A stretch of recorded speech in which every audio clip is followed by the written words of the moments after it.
Hello, YouTube. Welcome on back. My name is Chris. I'm Johnny. We are your number one entrance for sports entertainment content here on YouTube. Back again. Episode 9 of the podcast, I believe. Maybe. I Somewhere don't in know. there. I know it's not 10 yet, so it's 8 or 9. I'll find out when this gets uploaded. Anyways, back Yeah. again. This is being recorded Monday, August 26th, One day 2024. later. The day after All In. And we are here to talk about our thoughts on the whole pay per view, where we think things are going from there, all of that good stuff. And yeah, I think we're just gonna I dive into it because there's a lot to talk about. I will say, if I do remember correctly, I think you owe the people one motherfucker. I do not actually, because I specifically said if he wins it and then immediately Oh, vacates it. okay. I'll hold you that because again, we got to reach Dynamite is the This is biggest true. We do have to reach Dynamite before, but thing. Yeah. if if if he gets there and he immediately just drops that title, then I think we're starting episode 10 with a goddamn it. Yeah. But we'll see. Anyways, I guess let's start overall. How do you stand on the whole show front to back? Obviously, I know some matches were better, I definitely better than others, but I think this is a very good show. mhm, I can't say this is the best AEW show I've ever seen. Not even like the whole like live to watching it. I mhm, think this is a really good pay-per-view or PLE, depending on how you want to phrase them, because again, one's the other. mhm. I like this a lot. There's some mess ups in the lineup of this match card that I'm just like I would change or maybe fix a little bit. But I truly stand by the fact that I think every winner on this card is the right call. Is the Yeah, biggest thing in the world. hmm there is not a match in this that I look at and go the wrong person won. Yeah, I wouldn't be like, I hate the fact that blah blah blah won, or why did blah blah blah lose, Well, or actually, there's one match, and we'll get to it when we get to it, that I think down the road I will be okay with the outcome, but I know in the moment I not mad, but I guess like just kind of nonplussed about more than anything. yeah. Just because of the fact that like I don't know, there were definitely people in there that I was vying to like, you know, play out a little differently. But I know what you're referencing. Right. yeah. But we'll get to that when we get to that. But so first off, there were two last minute matches, or maybe not last minute, but two matches announced after we recorded the predictions for the 0 hour. That one was surprisingly good, considering I was terrified for the amount of it, and the Hmm. other was, it was all right. Yeah. It was a very much heavily thing of we can't predict the pre-show is the biggest thing. Yeah, no. And oh boy, whereas these two matches, a lot of big meaty men slapping meats.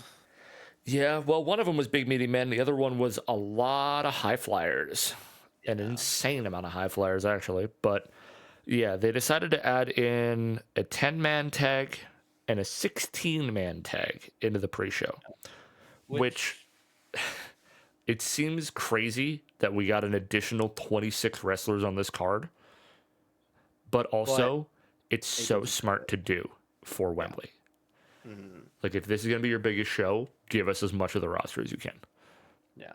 Because again, and this is not like to again punch down a lot of these wrestlers. This might be the only time they see Wembley or they see All In is the biggest thing because like I don't some know. of these I'm guys. I'm just saying, man, the Dark Order could make it to main card one day. We'll see, Chris. We'll see. Do you want me to run down the 16-man match real quick? At least the I don't think competitive. we need to go into the specifics of like all of the bodies. There was a lot. There are some guys that absolutely should be main card I at some point, I but I think I just want to run down the 8 that I enjoyed, and surprisingly enough, I'm sorry, the 9 I enjoyed. 8 of them are on where 8 of them are on one side, one's on the other. I'm very mhm, happy that Dynamite Kid, Tommy yeah, Billington got out to show. Kip yeah, Sabian deserved it. Fletcher deserved to be on the card as well. You got Leo Rush, you got Action Andretti, you got Top Flight, and then of course, very happy to see Lethal still, doing stuff. Yeah, I mean, you also get Private Party in there, which is always solid as well, right? Like, Yeah. it's part of Yeah. the reason, man. Like, it's part of. I wish they would go back to putting emphasis on their tag division, like other than just FTR, the Acclaimed, and the Bucks, because like there's so many good tag teams in this company, man. Because like that match alone, you have Private Party, Dark Order, Top Flight. Yeah. If you want to do something with Kyle Fletcher, of course you have the Don Callis family. Mm-hmm. All of these people are featured heavily in this match, but this match is kind of for nothing in the grand scheme of things. Whoever win, whoever lost, it doesn't really matter. Is the biggest thing. No one It here. was a great way to wake up that crowd out the It rip, was though. a great way. Very high flying, very fun. Just very much silly. Doing the Mm-hmm. best diving spots you can. Doing a lot of flips. Doing a lot of Mm-hmm. everything. And then of course, I believe it was Dante who ended up pinning. I believe it was Satnam Singh for the win, or not Satnam Singh, Arya Dawari. Sorry, Arya Dawari for the win. Yeah. Yeah. Mm-hmm. But yeah, no, it's a good, it's only like 11 minutes. It's a good little 10-minute warm up just to like, hey, let's get this crowd the fuck awake. Yeah. Right. And even the other like the 10-man tag was pretty good for like keeping the energy good, right? Cuz like you've got the Von Erichs, you've got Sammy and Dustin, you've got, the fucking what the remnants of the Mogul Embassy. Yeah, and the two Wolverine variants. Yeah, that would man, the wardrobe choice. I get that Sammy and Dustin are a tag team right now, so yeah, let's go Deadpool and Wolverine. But like Brian Cage shouldn't have been in that match then because he's literally known as the Swolverine. So you have two Yeah. dudes on opposite sides, both wearing full blue and yellow costume, and I'm One was like, Wolverine, one looked like Wolverine 8 Wolverine. yeah, one was comic book accurate Wolverine, and one was movie accurate Wolverine. Pretty much, yeah. That was again another thing where you got the Von Erichs, you got Shibata, you got Hmm. Dustin, Sammy, Undisputed Kingdom, Bennett and Taven, Yeah. Cage, Bishop, and Toa all worked well together. This Oh was yeah. more of a technical side of it all, of course. Hmm. But I liked both these matches. We're covering these very quickly, by the way, just because again they serve no true purpose except for waking the crowd up and getting people On the card. featured. Yeah.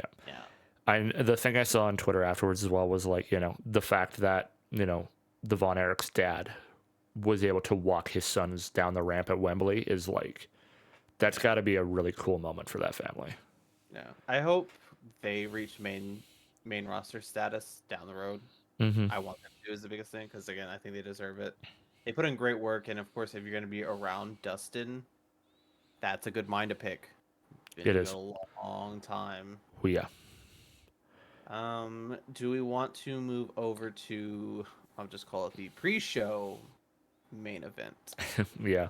So this was the only one that we talked about last episode beforehand, which was Willow and Ishii versus Stat and Stokely, which I learned Stokely knows how to. He used to wrestle, which I didn't know. I thought he had always just been a manager. Yeah. Because yeah, he hits Ishii with not only a spine buster, which was crazy, but at the Picture. yeah, a phenomenal spine buster. But then I was like, okay, but a spine buster, you don't have to do much from your side of things. So Ishii's just making it look better. But then Stokely hits a drop toe hold into the corner of the ring, and I'm like, that's technical. That is That's not an easy thing to do. yeah. And that was around the time that the people we were watching with were like, yeah, Stokely used to wrestle. And I'm like, okay, this makes more sense. No. I very much I love that we're still getting Willow and Stat. Hmm. Of course, for those who don't know, winner of this match got to pick the stipulation for the CMLL Women's World Championship. At all I out. believe at All Out. Yeah, Hmm. so a few weeks down the road. Um, I don't want this feud to be over. Is the biggest thing because I know we're about to hit that apex. Is the biggest Yeah. thing because I'm gonna miss them working together Oh, because yeah. Stat and Willow are so good together. They are. It's probably because again, you're on the road with them a lot. Well, You're they used teaming to them. run in the indies together, too. Yeah, yeah, that's what I'm saying. Like you're on the road a lot together. You're in the indies together.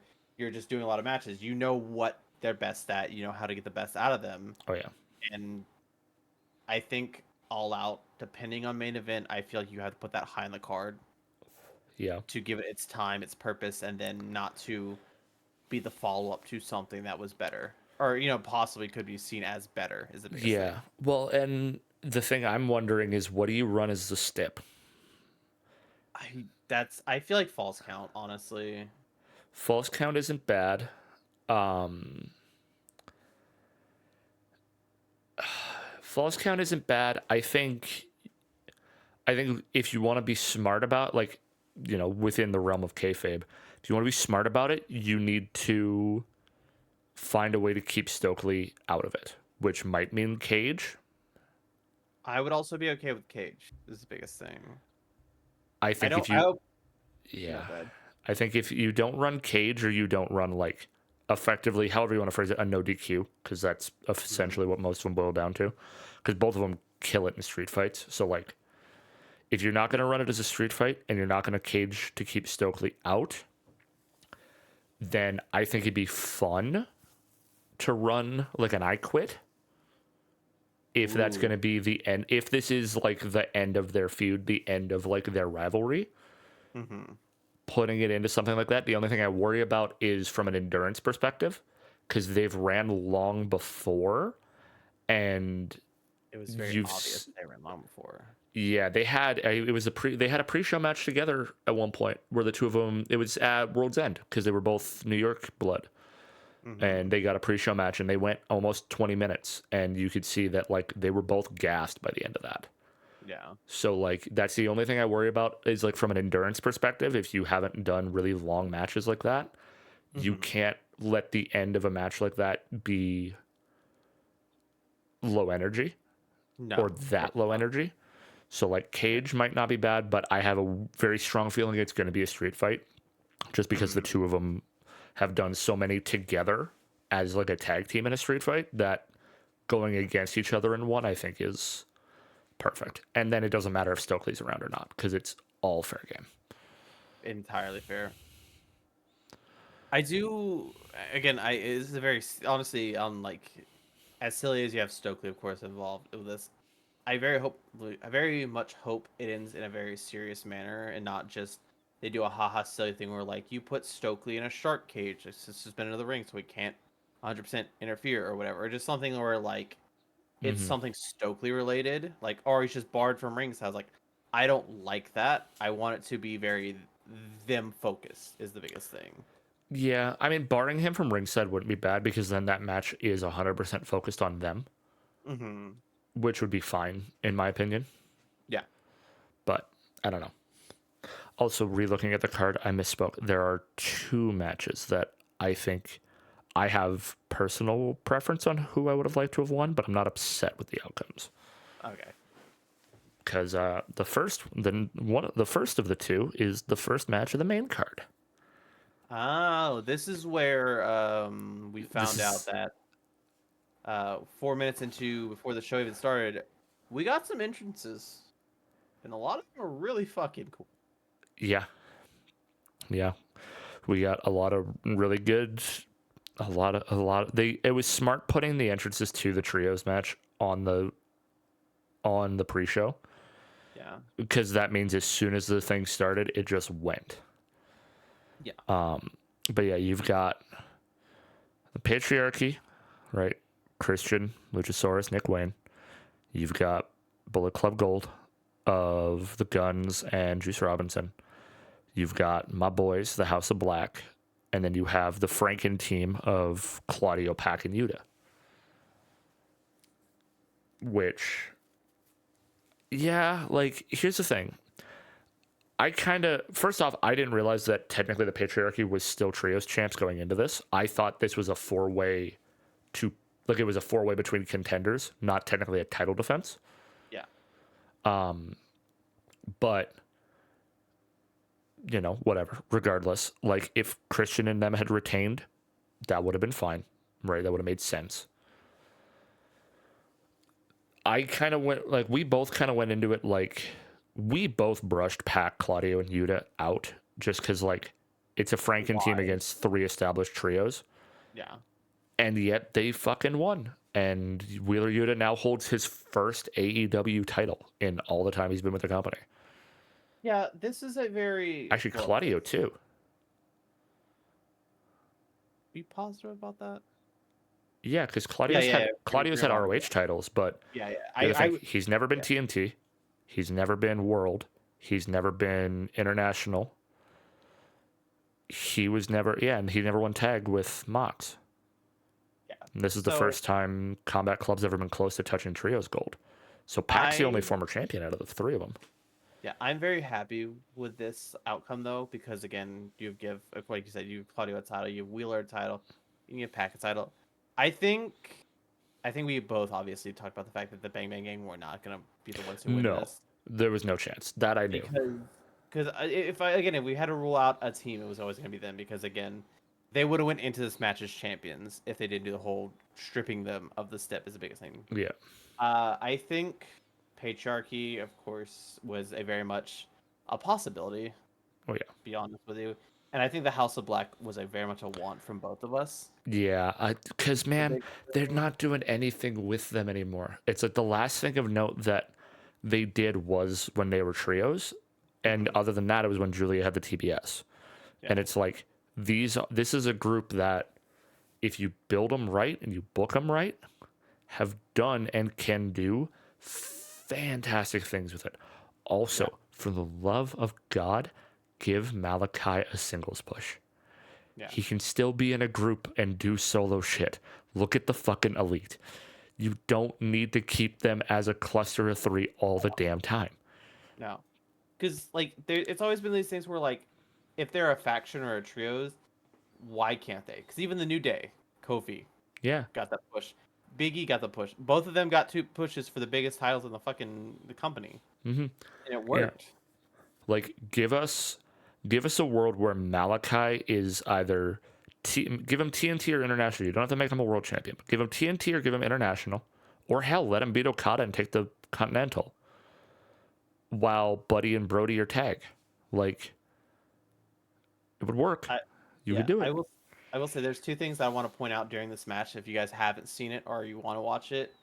Uh for some reason, I don't know if it was a budgetary thing or it was just the way they wanted to run things. The ladders sometimes were really Oh small. my god, some of those ladders were so fucking short. Some of those ladders I think cuz the top turnbuckle was like maybe what 6 feet realistically. Top turnbuckle, if it's anything like the rings I've been in, is a little under 6 feet because I'm like 5'11" and it sits probably right So around my shoulder blades. So so I will openly say these some of these ladders were maybe like 6'2", 6'3", maybe 6. They were not tall ladders because it would be like Brody King would walk up and like Brody King's here and the ladder's like right here. yeah, at most they're And, like 6.5 foot ladders. and I'm just like, guys, these aren't very tall.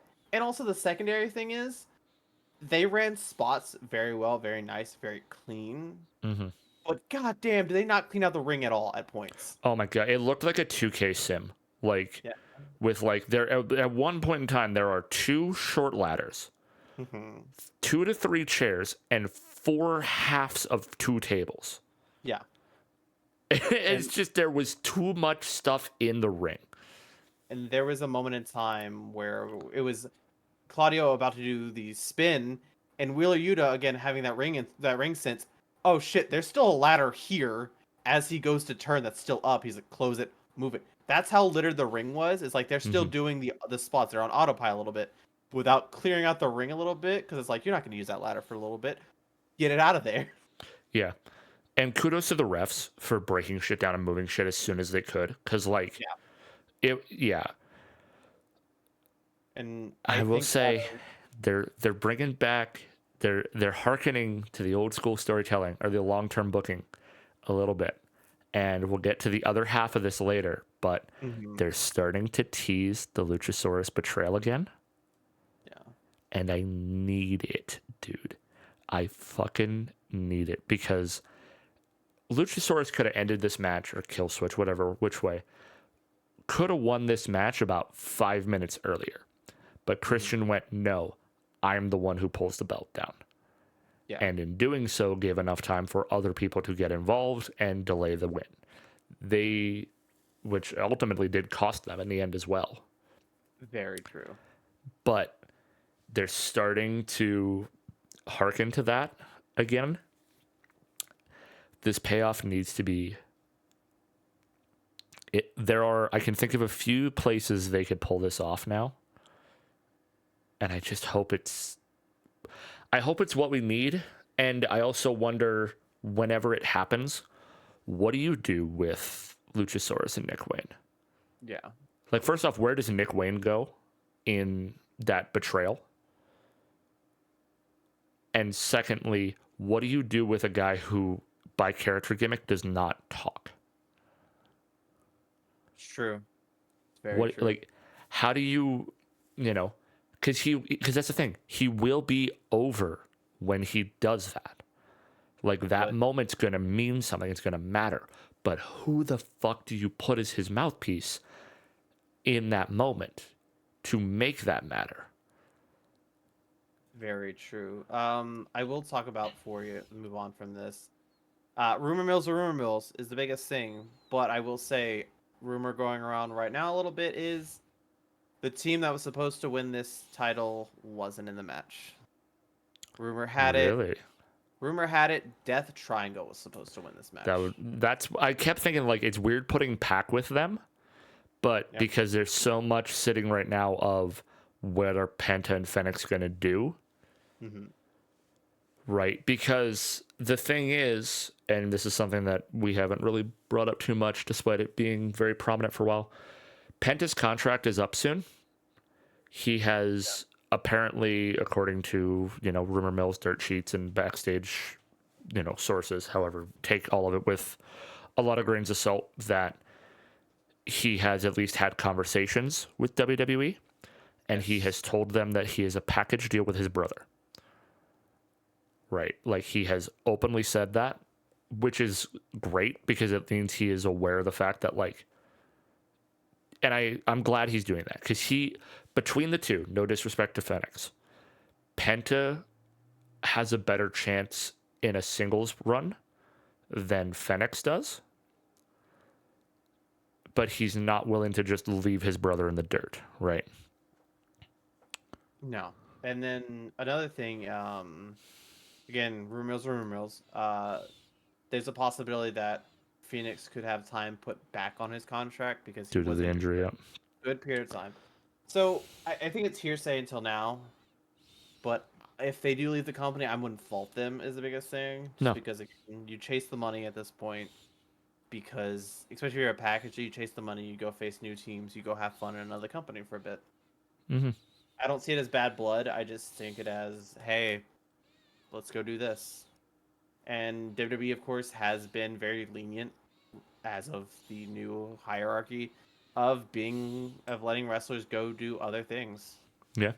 It's a very slow process, but they're not against it is the biggest thing, and that makes me genuinely happy. Yeah. Like of course we've seen like Bloodsport or them going to do like Noah stuff or whatever, which again, I'm very much in the camp of. Oh yeah, absolutely. But yeah, it makes that's the thing, is because they did such a big thing of like making Death Triangle, the reunion, matter when Pac came back, and then it's so weird to just lump them with Yuta and Claudio. Yeah. So like, I see this Franken team exploding pretty quick, truth be told. Either you are gonna basically find a way to switch Pac out for Mox when he's back from vacay, and you give Combat Club a proper trios run, or you figure out what's going on with Penta and Fenix, get that sorted, and then find a way to give Death Triangle the trios belts back. Yeah. But also, the best thing about this entire match, though, is hometown kid. Well, hometown is a loose term here because, England and London and such. I mean, Liverpool. Yeah. But I mean, then also, oh no, that's the Liverpool boys are later. That's right. I'm mixing shit up now. Liverpool boys are later. Yeah. But yeah, it's not a bad match. Like I said, I want the House of Black. I always want the House of Black to win because, like, they're my fucking boys. I absolutely adore them in so much of it. But it's a solid match. There's thankfully not as many, like, when they've done these big ladder matches before, there have been times where there's been some sketchy ass spots and some really like weird interactions on things, and I think they smartened up a little bit with this one and just made Yeah. it matter a little bit more, which was good. And I think out of all the table spots, one didn't really go as planned. It was the Juice Robinson one to the outside, but it didn't look like a bad landing. That was the biggest thing, but he No. did hit the floor more than he did the table. Yeah, and there was one table that didn't really fold the way I think it should have, but like that's not necessarily in their control. Sometimes the tables just don't give the way they should. Yeah, But there momentum is wasn't also there wasn't anything that was like this is a fucking problem. Like everyone who went into that match, I am confident is coming out of it still active, which is huge. yeah. Oh, we did also get the quirky ass Dudley Boys reference. We did. The They guns did hit doing the the table, fucking chest slaps to each other. and they And did the then, what's up diving headbutt. yeah. Yeah, there was a lot of nice little homages. I like that the guns do that stuff too, because I think I've brought this up to you before. Do you want to know something that's... So I saw somebody point this out, and it's a really fun detail about the guns that they've had forever. Mm. Their outfits are very Shawn Michaels. Yeah. And then they do, when they fire the guns, they do the water spray like Triple H. So it's like they are essentially a hybrid embodiment of all of their dad's former faction, but not really acknowledging their dad, which has always been really funny. So especially like them doing more of like, you know, referencing like other tag teams and other like groups that were kind of around that same era. It's like it's fun like that they know the history enough to do it while also somehow completely disregarding their father. It's Yeah. really funny to me. 'Cause even I think the 3 to Yuma is basically the 3D, Yeah, exactly. which But yeah, I it's a respect. good match. I'm not upset that Pac Yuta and Claudio won. It really raises the question of where the fuck does the like what rivalries do you do from here? How does this play out? Especially with like, you know, Pac and Claudio have not gotten on good terms before, so I very much intend to see like within their first couple title defenses, like, you know, like the typical like they go to push somebody and they accidentally hit the other one and immediately like, did you do that on Start purpose kind of shit. brawling. Yeah. There's going to be a lot of that in this title run, Yeah. but But I think yeah, it'll be interesting. it's time we go, to a different time, Chris. A different time in theater and movies. Dude, We go to a ripe year of 1924. this match is so good. This might be one of my favorite matches of the night, honestly. We of course are talking about Mariah May versus Timeless Tony Storm. Yeah, I like this match a lot. Before we even get into it fully, I like this match a lot. I do too. Storytelling at its finest, reaching peak rivalry, of course, and Hmm. then the fact that you also give Luther a little bit of time to shine, which made me Yeah, happy. And it's also one of those things where I very much have enjoyed. Like, this has mostly been like a Tony Storm thing and a Mariah May thing, where you've proven low blows go a lot of different ways instead of just, of course, in men's matches. That always hmm makes me happy. hmm A kick in that area still hurts regardless. yeah. Shit sucks. But yeah, here, I'll let you take the reins of this one because This this match is there's a lot of good emotional storytelling in this in so many ways. Like especially when we get near the end of it, right, where you know Mariah's getting ready to hit Tony with the same shoe that she battered her bloodied with at the end of the Owen.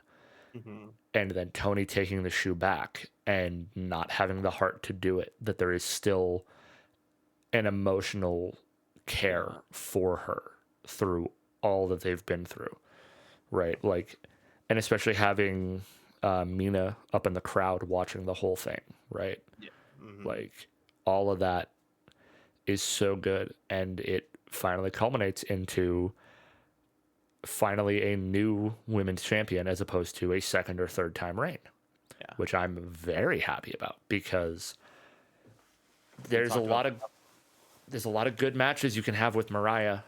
Like that don't involve the same, what did we say last time? 8 women that have had the belt. Yeah.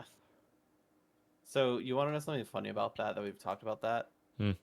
Do you know, due to future events we're going to talk about during this podcast, of course, do you know the men's title has the same number now? Really? Yep. Yeah, because it ping pong. Yeah, because the world title ping pong between Mox and Punk and all that shit forever. Mm. That's most of it. If you disregard Mox and Punk, like, and that, because again, it ping ponged for a while, right? Yeah. It still isn't as bad as the fucking TNT. No. The God, no. TNT ping pong, like, Maple and I were going through everything this morning because I went and looked and they've fully updated the roster now with like all the new title changes and everything. But Mm-hmm. like clicking in and seeing the history, especially the TNT, because it's Cody, it's Brody, it's Cody, it's Darby, it's Cody, it's Miro, it's Sammy, it's Darby, it's Sammy, and then it's like Hobbs, Wardlow, Joe, Hobbs, Wardlow, Joe, Hobbs, Wardlow. Like it's fucking disgusting. And there's a stretch of time where the meaty men get it, and it's the worst part of that title run. It's horrible. I hate how much it ping ponged between Hobbs, Wardlow, and Joe for like 4 months. That belt sucked ass. You know, it's annoying because I was Uh, like, I know you forgot someone is the Scorpio biggest Sky. thing. Scorpio Sky. Yeah. I couldn't remember his name. I was like, because like I can't believe Chris forgot, and my brain was like, what's his name again? I Yeah. love Scorpio Sky, but it's like that's also a really bad time as well Yeah. because that was during the time we had Paige Van Zant and that entire thing going on. It was really Honestly, the TNT title hasn't meant shit for a long time. Christian really kind of revitalized it a lot. Copeland bringing in the Copa Open was great. And now what we have with Jack Perry is fucking phenomenal. yeah. But before we move on to I feel like everything else, I will give it the fact that it'll just circling back to with the whole Tony Mariah. Tony Mariah with the shoe, and she's about to hit Mariah, and this entire storyline for the past few weeks at least, not the entire thing, is Tony saying one thing and one thing only: you have to kill the thing you love, Mm-hmm. and she just Couldn't. couldn't do it. Yeah. And it's one of those things where also apparently after the match, you know how like you see people go backstage and whatever, Mm-hmm. backstage a video of Tony leaving the event, like this is still in character, of course, in character leaving the event and Luther chasing after her, like actually outside the building and everything is the biggest thing. Damn. So That's sick. who knows if we're gonna see Tony anytime in the future? I have a very strong feeling. I knew with the amount of work she'd been putting in and the fact that she's ran this gimmick for about a year now, Mm-hmm. because she started this post Wembley last year. He did, yeah. So it's like she has run this gimmick for almost a year. And as over as it is, it's not something you could carry forever consistently. So Yeah. I would not be surprised if we don't see Tony for 3 6 months. She might not even show up until like World's End or possibly like early next year. I think if you have her return this year, I do think I would agree. Have her show up at World's End. Yeah, if she's gonna come back near World's End or around that time frame, and I would not be surprised if she came back not in the timeless anymore. Yeah, give Mariah May like what the 4 months or so basically. Mm-hmm. Title runs, time on TV, touting about how she killed timeless Tony Storm, or Tony Storm is now gone. We haven't seen her in a while. Yada Mm-hmm. yada yada, and then have her come back, and then of course maybe she's not timeless Tony Storm anymore, but Tony Storm's back, and then you kick off the new year with this feud again, but on juxtaposition, you have Mariah May as champion, and Tony Storm is the one chasing. Yeah, you can run that. You can also like right now, especially with Mariah having it, there's a lot of other talent you can run against Mariah that I don't want to say is like on her level, but like in terms of like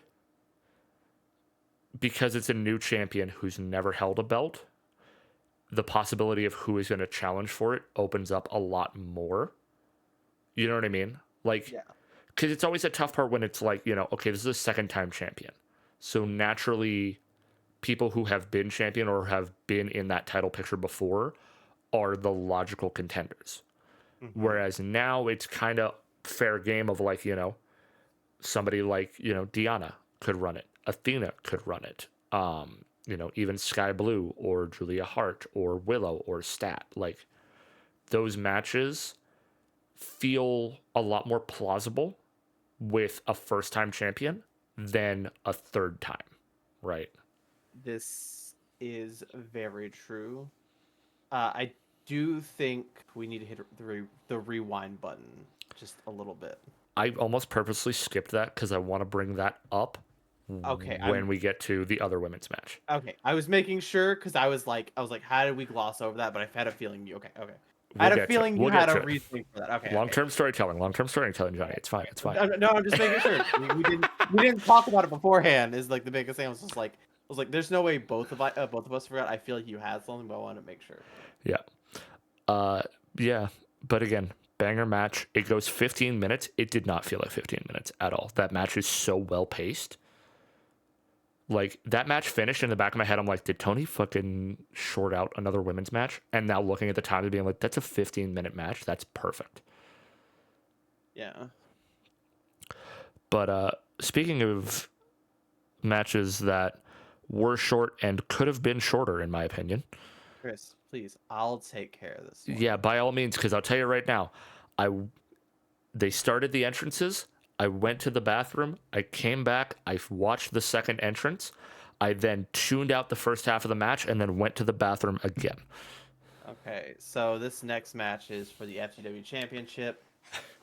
Hook and Chris Jericho accompanied the ring with Weevil Underwood and Rex Raptor. It's very much a 10-minute, let's do whatever we want type of match. Big Bill and Brian Keith, of course, is what I'm referencing. Yeah. It's an FTW match. It's like, it was also a last chance. If Hook lost, he's never gonna get the title again. Well, as long as Jericho had it, yeah. Yeah. Hook came out. But they teased Taz's theme before Hook came out. The heartbeat, the flat Thought line. it was really cool, and I will say it was the best theme we heard during this entire match, because Jericho came out and for some reason performed. Fozzie's not good, kids. Don't listen to it. I'm just. I still stand by the statement they should have let Bill do Jericho's vocals instead. Let Bill sing Jericho's entrance. Yeah, trash can lids were used. At one point, Jericho drops a bunch of cricket balls, I guess, in the ring, in the middle of the ring. Yeah. And there's supposed to be a moment where, I'm about to suplex you, Hook, onto these, and then Hook reverses it, and I'm about to suplex you onto these, Jericho. They miss entirely, but Jericho still sells it like he hit one. Jesus. And then Hook gets a cricket bat from out of the ring. It says, "Hi, guys," on it, because Jericho's introduced it. And then, this is the dumbest spot I've seen in a long time. They're both in the ring, and Hook's like, "I'm going to take this cricket bat, and I'm going to hit this cricket ball at you." And they're about 10 feet apart, maybe 9 feet apart. And he goes to hit it, whiffs entirely is the biggest thing. Not the ball. Jericho. That ball goes sailing somewhere. We don't know where. So Hook decides to drop the cricket bat and just starts firing these balls at Jericho. I think he threw about 4 or 5 of them. Only 2 of them hit. Jesus. The other ones are just gone into the distance, into the ether. So if any fans are in attendance, I hope you guys didn't get hit by them. If anybody got one of those, God, that'd be sick to go, like, at some point get it signed, though. Yeah. Of a signed cricket ball. Oh, which athlete? Chris Jericho. I'm sorry, what? Have you heard of the learning tree by chance? God. There was a moment where all seemed lost for Hook, and then of course he locks in the red rum. You still have Brian Keith and Cassidy at ringside, and then, if you're a loving father and you see your son in trouble, what do? Oh, that's right. You take one of your opponent's friends on the outside, and you also get him in a rear naked choke. And they choked out Jericho and Brian Keith, and Hook won the FTW champion again. I want to address this because I noticed it. I didn't say anything in the moment, but I did notice something. Because a lot of people have talked before of the argument like, oh, well, maybe Taz would come in and help Hook, right? That has always been because Taz is always on commentary for Hook's matches, Yeah. always, especially when it's an FTW title shot, because it's his legacy, right? That is his. I would say I hate to phrase this way, but his biggest contribution to wrestling in terms of like the length that wrestling has existed. Like, don't get me Yeah. wrong, Taz's in-ring career, from what I've heard, is fantastic. I have not personally watched a lot of it, but in terms of like, you know, when you associate, if like by word association, Taz and the FTW just click, right? That is, it's his belt. It's the belt he introduced. He's the one that brought it into AEW, right? Like it is effectively a family heirloom at this point.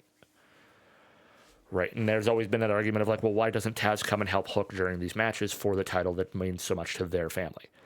Yeah.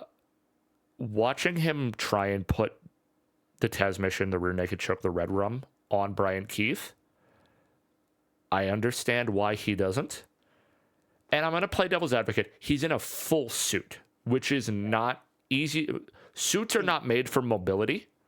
It was this pretty much, and by this I mean the arm's supposed to be connected like here or whatever, but it was this. Yeah, so Sorry, you the could idea tell with the it's rear like naked the choke, right, is yeah. this one comes up and behind the opponent's neck, and this one comes in front. Yeah. Taz's arm, you say it was here. From what I saw, it was here. Well, no. What I'm saying is like from like again, it's like it's supposed to be here. It's like here or whatever. It's like the biggest thing. It wasn't connected at all. Is the biggest thing. Yeah, like it was not doing anything other than holding Keith's arms back. And credit to Keith to keep selling it like it's intended. Yeah. But it really hammers home like Taz has not stepped in a ring for a very long time. He's in a fucking suit.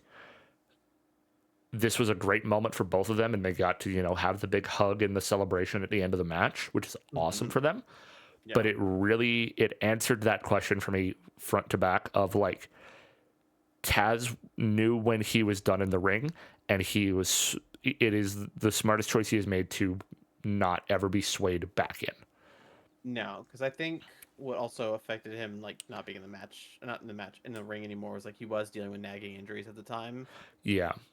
And I think do it was wonder if part of it as well is like a shoulder thing that like fucks with mobility. Yeah. Because it's not like he missed. It looked like he physically couldn't wrap it the way it needed to, right? Yeah. Which goes back to the question of, is it the suit or is it, whatever? Yeah, but again, it was still a very touching moment, of course. It is. It's fantastic. And the right person won that match, because if Jericho hadn't won that, I would have been so fucking mad. Yeah. I'm very curious where this goes from.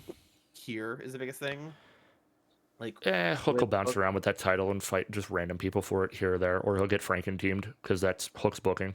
He'll probably do that till his contract runs out. He's floating the idea of going to the WWE, and I think he would thrive in NXT.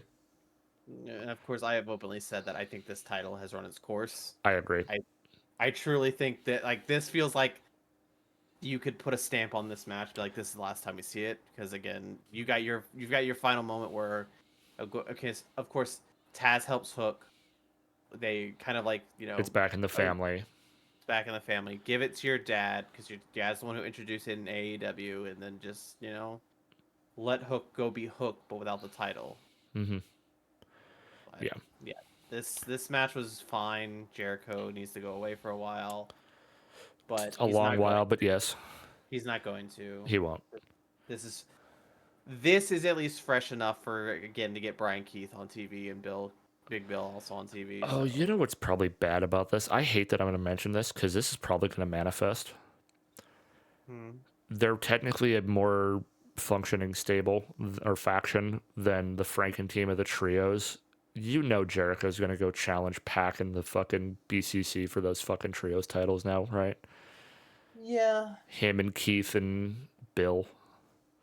Yeah, I don't like that idea, but it does make sense. It's going to happen, though, is the problem. I can feel it in my fucking bones. Because, like, again, it makes sense because they are a functioning trio. Yeah. Yeah. Oh, that's the other thing we forgot to mention with the fucking...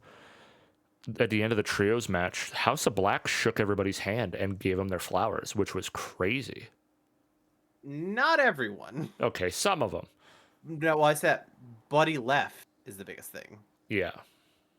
Malachi and Brody. Brody stayed. So I'm just like, it might just be a whatever thing is the biggest thing. Yeah. I don't want to look into it too much as of right now, but I do think they deserved, the handshakes is the biggest thing. hmm I think it was Well, and worth it. especially like Combat Club and House of Black have had so much ping pong rivalries in the past that like Yeah. it makes sense. But yeah, moving on to our next match. There was, speaking of which, there are so many title matches on this. Like, it makes sense for Wembley and for All In, but Yeah. Jesus Christ, there are a lot of title matches in this. Yeah. I think you have what, one, two, three, four, I think the five, only six, belt seven. not defended was Continental. Yeah, because he competes in a later match is the biggest thing. Which Yeah, we all you know. yeah, we called that shot pretty comfortably. Yeah, that was a very like this is gonna happen type of moment.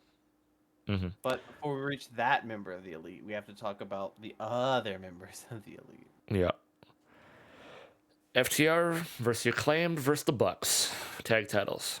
Non-tornado, which means it became a tornado because that's just how AEW books tag matches. Yeah, there was slight tagging in and out is the biggest thing, but it was always going to be one of those things where you're still going to do those tornado tag spots is the biggest thing. Yeah, I also, and I'm gonna ask you this: Hmm. does WWE do the same thing with like the multi-team tag matches where it's still only ever two guys in the ring and anyone can tag in anyone, or is that an AEW thing? That is a WWE thing. Okay. Well, not a just a WWE, but it is a WWE thing they do as well because it's always like they always have to specify. Of course, it is a tornado tag. If it's not, it's also the worst because this was 3 teams doing it. It's also the worst when it's 4 teams doing it, where there's one every single corner, Yeah. and it's like, oh, I stumbled backwards, blind tag, or it's never truly like or sometimes it is where it's like, oh no, I need help. They will tag in others. But 9 times out of 10, it's the awkward, like, I stumbled in the wrong corner shtick, and it's like kind of annoying. Yeah. And I mean they did a couple of those spots in this one, but they did it for the right reasons. Where like Cash was very like he didn't want Bowens to tag him in, obviously, but he knew if he didn't, like that begrudging like as much as it takes us out of the chance to win, it means we don't lose right now. Yeah. I fucking hate that that's how those are done personally. Mhm. Put one member from every team in the match. It makes Yeah. it awkward when it's 3 teams because obviously what's the third guy going to do when the two of them are squaring off? But if Mhm. you're going to do 4-way tag team match, put one dude from every team in because then you get essentially 2 singles matches that occasionally fuck with each other and then everyone can tag when it needs to. Yeah, because again, like you could always do the hypothetical. It's a triple threat. Like, hey, this is just gonna be us. Anytime we get close to them, just take them out. Yeah. Is something you technically could do. We didn't see it, but it's something you could do, which I do think is Yeah. annoying. Like it's the same thing with like it's a 2v2v2v2 as well. hmm Have one member from each team at that Exactly. point. Yeah, and it's like I hate that it's like oh it's a singles match, but occasionally one of the guys just becomes a different team, and it's like I hate it. I hate that that's how I hate that that is like standardized for tag wrestling. It feels so awkward to me. Very much so. It's like why? Because again, like you have the acclaim standing there for like 5. It didn't happen, but you got like hypothetically have the acclaim stand there for like 5, 6, 7 minutes of just like we're not doing anything, guys. And Yeah, you're then just waiting for them to get close to be like now I can be important in the match. yeah, but there was some segments during this match I very much enjoyed.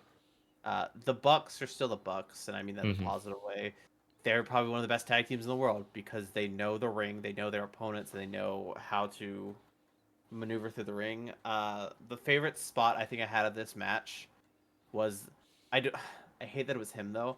Was Max Caster being involved in doing every single other Other team's team's finisher, finisher. Yeah, hitting the EVP trigger, hitting the Shatter Machine. shatter machine, and then of course him hitting his own finisher. I was like, that's hmm neat, that's cool. And that's what I like with like multi-team tag like this because you do end up with those spots a lot where like the wrong person is just in the right spot, so it's like fuck it. Because they Yeah. did that once. I think it was FTR acclaimed in the guns, where Mhm. like, or no, I think it was FTR the guns, and I maybe better than you, baby. Where like the Guns and FTR were like hitting each other's shit. Not that the Yeah. 310 to you and the Shadow Machine are any different, but you know what I mean. Yeah. One is Really a is knee. just the same fucking finisher with a different name. Yeah. But yeah, it's just these teams gelled well together. We got Oh an yeah. appearance from Billy Gunn. I do think again, like I said, I think the Riot team won this. The only issue is it's gonna be a period of time before we see them defend these titles again. No, it won't. It'll be in 2 weeks at the next pay-per-view because All Out is very close.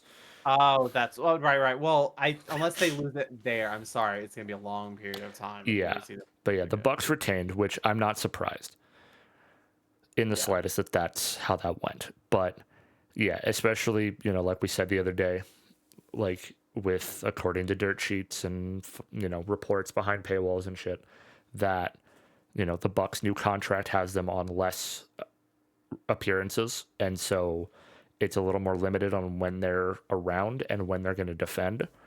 So I am curious to see what is going to happen, especially with what happened at the end of the match, Mm-hmm. which is what I referenced earlier with the Liverpool boys. I can't remember their fucking tag name though. You mean the grizzled young veterans? There it is. Yeah. Yeah. So those two rolled up after the match, made their presence very known to the Bucks, and then proceeded to beat the shit out of FTR. Yeah. Which I don't know if that means they're kind of working with the Bucks or if they still want to fight the Bucks and they just happen to just wail on the people that were nearby. I don't really understand that part of all of that. Mm-hmm. But if we get Bucks versus Bucks versus GYV at All Out in 2 weeks, I'm not against it. I don't think GYV should be the ones to win if that is the match. No. Personally, I think you should give it to, any of the established tag teams that have been around forever. Mm-hmm. And I even said this to you when that match happened. I believe there is another universe out there where the two guys that ran out to contend with them were Motor City Machine Guns instead. But Oh, obviously, for sure. according to every report online, MCMG are most likely going to WWE. I don't think they've inked a deal. I don't think they've inked a deal yet, but Yeah. No, I truly think right now it's very much I think it's gonna be the veterans that face them. I don't think they win though. I think we no. get of course them versus FTR because I do think we outside of main title rivalries, you need other rivalries to fill the card a little bit and make sure tag team wrestling is still alive in this company outside of the trios. Mm, I think they're gonna put together great matches. I believe their their paths may have crossed back at NXT. I don't fully remember, but I think these four could put on a great match. I do yeah. want to see, like you said, an established tag team face the Bucks Hmm. instead of like signees or Franken teams beat this team, and then like you have a what is the word a where one person holds the title just for another person to win it. Oh, transitional champions. Yeah, I just don't want a transitional champion. Is the biggest thing. Yeah, I mean, yeah. Here's the thing. If you want a transitional champ out of Franken teams, I'm not against it at times. Like, but you would have to do. You have no time to set that up between now and All Out, Yeah, is the thing. Because if you want good Franken teams for that, you run the blind eliminator tournament like you did last year, which built the fucking best story of the summer last year, I which was better than you, baby. I really hope they run that again. I thought that was a very good idea It all was. around the It was biggest thing. so good. Dude, we And also got, what was it, Magic Meat? Daddy Magic and the Butcher. They made a shirt out of that one, dude. And they were out in round one. did they really make a shirt that says okay? Yeah. Did you never Of see them? Oh, man. I should try and. I Let me see if I can find a I've photo of the Magic never Meat shirt. yeah, but I do think that's a very neat idea to bring that back because like AW is full of doing tournaments is the biggest thing, which it can get stale, guys. I'm openly gonna say it now. That can openly get stale because sometimes it's just not good to just run tournament after tournament after tournament after tournament. But that's a good idea that I haven't seen before, and I was like, this works. I fuck with this pretty hard. By the way, there's a photo of the Magic Meat shirt. Oh God, it's.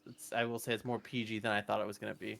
Yeah, it's literally the butcher in front of a crystal ball with Menard's face in the crystal ball. I will openly say they didn't lean away from their catchphrase at least. Yeah, who wants a Who wants taste? to taste? Yeah, Jesus Christ. I respect it though. It's still technically PG with it being very high connotations of being I mean, it's not. like Carlito's shirt from way back in the day. You mean the do you spit or swallow shirt? And it's a Yeah, picture of an apple. yeah, Yeah, it's the I same very much. idea. Again, that's my birthday gift. I want that shirt because I love that shirt so much. It's so stupid. But yeah. I also don't know where the acclaim go from here. I'll be very Yeah, honest. we didn't get my Hail Mary shot of the Acclaimed falling apart. They could still fall apart on Dynamite, but man, they just kind of lost and just that was it. Yeah, they just kind of off they went. They they also again, I feel like you have the Grizzly Young Veterans take out FTR. Why not also have them take out the Acclaimed? Like Hmm. two of the hierarchy tag teams in this Yeah, really, division. really established the strength. Yeah, Just beat them both down, and then you again on Wednesday hypothetically have them break up is the biggest thing. But like yeah. it just felt useless that they just kind of lost and they just laid there. Again, they lost, but there Hmm. was no aftermatch shenanigans. So Yeah, yeah. I don't know, man. Like, it's hard to say where it goes, right? I'm hoping the Bucks lose it all out, just because like if they don't have that many appearances left, and it's like I don't see the Bucks lose, just like being like, oh yeah, we'll lose the titles on a random ass Dynamite. Like they're gonna lose at a pay per view, and it's like if they don't lose it all out, then it's like they're either gonna lose at World's End hmm or oh god, is Wrestle Dream in between there? I believe Wrestle Dream is in between there. Okay, so you'd have All Out, you'd have Wrestle Dream, you'd have World's End. If they don't lose it by the end of the year, I have a very strong feeling they're going to lose it at Wrestle Dynasty when they fight. If like they defend it in the Dome and lose it in the Tokyo Dome. Yeah, Wrestle Dome or Wrestle Dream is October 12th. Yeah, so I mean, yeah, I mean, if you started a blind eliminator this Dynamite, you could run that up until Wrestle Dream. Yeah, have run an eliminator. Put a team that's probably not going to be in the tag team if you're going to run the Franken tag team tournament. Hmm. Uh, I feel like you run a tag team here that will put on a good match but lose is the biggest thing. Can I throw you my crazy ass hypothetical on something? I was talking to Maple about with this, and if they Yeah. ran a blind eliminator, this would be so good. Hmm. Hey, spoilers for the main event, but Swerve loses. What if Hangman and Swerve end up putting on a team together? Chris, you didn't give them any time to cut their ears. Bro, we literally at the start of this, if they watched last episode, No, I know, but it's just right? like We spoilers. already we've already alluded to the fact that Danielson has the title. I will say that I would. Here's the thing: if that happens, that match is going to start, and then Adam Page is gonna beat the absolute shit out of Swerve, or the entrances don't even finish, and the other team they're facing get the 10 count. And they're just like, "Ooh, we did it. We're advancing." Yeah. Because Adam Page did recently give a interview where it's like, "Hey, would you ever see down the road, possibly like being friends or teaming with Swerve at any point?" And he just says, "Absolutely fucking not." Yeah, which is all the more reason that if you throw them into a blind tag team together, Yeah, oh, like literally like we have to work together. Be so fucking fun. give me those moments where it's like they begrudgingly like work together, but like say like Swerve starts of the match as pure and everything, and he goes to like tagging Adam, but it's never gonna be the traditional tag. It's gonna be Yeah. like slapping them or hitting him, and then that infuriates Adam, and he just beats the piss out of whoever's in the ring, and you just have that be the tournament of sometimes they do get beat up is the biggest thing, but other times they're just like, this is what I'm going to do to you, and then just bump after bump after bump is the biggest thing. I love the idea if that hypothetically ran the idea of like Swerve's on the outside, like trying to shot call for Hangman, and he turns around and he's like, fuck it. And he fucking elbows Swerve, and the ref goes, tag. And then someone tries to roll up pin Hangman, but because he's not legal, it doesn't mean shit. Into the stomp, into the pin, into the advance. Be fucking hilarious. Or give the last call where it's like he's going to, or you have it to where like Adam Page is getting the pin, and it's where of course Adam and Swerve win. But give it to where like 1, 2 house call from Swerve to Adam, pulls Adam in the corner. You know, he's out, but makes the tag, goes in, pins him still. Yeah. He's like, I'm not giving you this pinfall, but we're still gonna win this match. Yeah. There'd be a lot they could run with that. But Yeah. that is insane. There are so many things that need to go right for that to be fantasy booked. And I feel like they wouldn't run it that way because we had last year, we had Better Than You, Baby, was the, you know, against essentially enemies to lovers kind of storytelling. Why do a carbon copy of something that was Exactly, so yeah. Exactly. Because it feels like that was so organic, but if you do it again, it feel like you're pushing the envelope and you're trying to do the same exact thing. Exactly, yeah. But anyways, moving on to the other match that I alluded to that I think I'm not upset with the winner, but like there were so many people in this match that I would have liked to have seen won, and I don't know. I know that there's probably a bigger picture story that's going to make sense with this, but I don't know. I don't know what to think of it. But we are moving into the Casino Gauntlet match, which I will say this: we did hit the nail on the head here with 12 competitors. this is true. This is true. Some were not who we said. No. Because fucking Uno was apparently supposed to be in this match. Uno was not here post pre-show, by the way. No. Uno was out there and he pre-show. threw some papers at a guy in the middle of the, like hanging off the middle rope, a la Brody Lee. And that was the last we saw of Uno for the rest of the show. Yeah. So this match kicks off with Orange Cassidy coming out, but before he comes out, and you guessed the reference because again I didn't understand it. We get a Mr. Bean reference. Yeah, so in the old Mr. Bean, like the show or like the shorts and stuff that they used to do, that's how they always opened it, was that long streetway, the spotlight would open and he would fall face first. And they did that shot for shot with Cassidy. And I was like, holy shit. There was a lot of references, a lot of UK references in this whole thing. Like, we didn't even mention the Bucks came out dressed like Sgt. Pepper from the Beatles. This is true. There was a lot of little stuff like that all the way through, which was fantastic. Yeah. But yeah, we got... And then he gets a very interesting opponent to a face right off the rip. Yeah, we get the head of his New Japan faction. Yeah. The leader of Chaos, fucking Okada. And how else do you start this match? By hugging each other. Gotta give the people what they want. I will say, this match cooks in so many ways, and there are so many interesting moments like that. I didn't even click in on Chaos until he went for the hug, and I went, he's mocking him, and I went, no, he's trying to be legitimate because this is a thing. This is Chaos.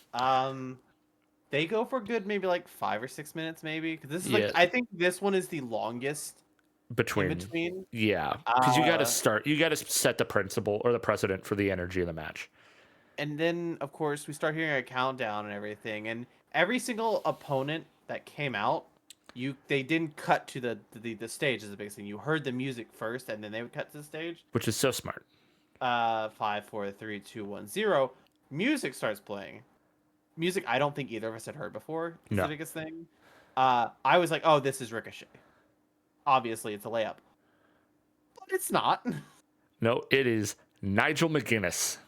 Yeah. And this moment is when I gained exactly, count it with me, one fear that Swerve wasn't going to win. because I went, if McGinnis, because that's the thing, this match, winner was for a cashable in contract.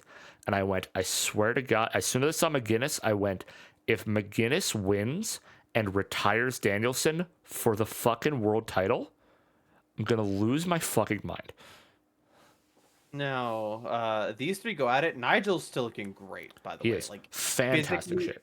physically and in the ring, hasn't really missed a step going back and forth. It's been, We're I think, running 13 years since he was in a ring, according to what I saw. 13 years since he's been in the ring, going back and forth. And then clock starts countdown. 5, 4, 3, 2, 1. Next minute come in. A little Kyle O'Reilly for the lovelies out there Which we comes knew. out. We knew he was in this, so that one was not. It was not a question of if, but when. So keep in mind the Chris Veer count is still at 1. They go at it. I will say they gave Nigel some time is the biggest thing to do Yeah. spots. It's very Oh, cool. you have to. When you like, he hasn't wrestled in 13 years. He's in front of the biggest crowd they will have all year in his home country. You let Nigel cook for a little while. Yeah. And then of course you let Kyle do a bunch of spots, We are 4 competitors deep, and then 5, 4, 3, 2, 1. And Chris, who comes out next?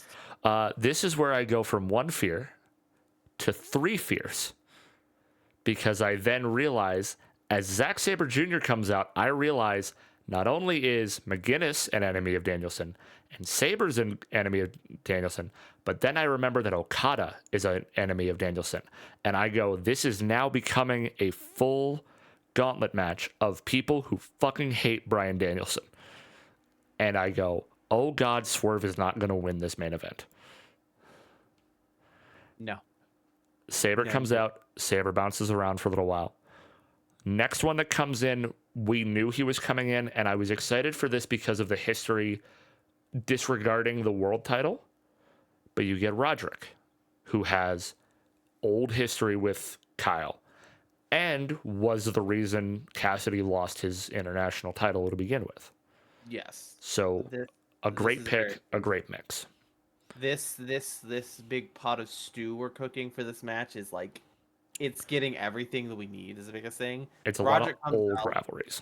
Yeah, Roderick comes down and is just tossing people around a little bit, Roderick is so good in the ring. He's fantastic. I'm a little annoyed we haven't seen him a lot in the ring as of recently. Because, again, you got to keep the Undisputed Kingdom off TV if you're going to do his Adam Cole is the biggest thing in that entire faction. But, man, I miss him wrestling. He's so good. He's so good.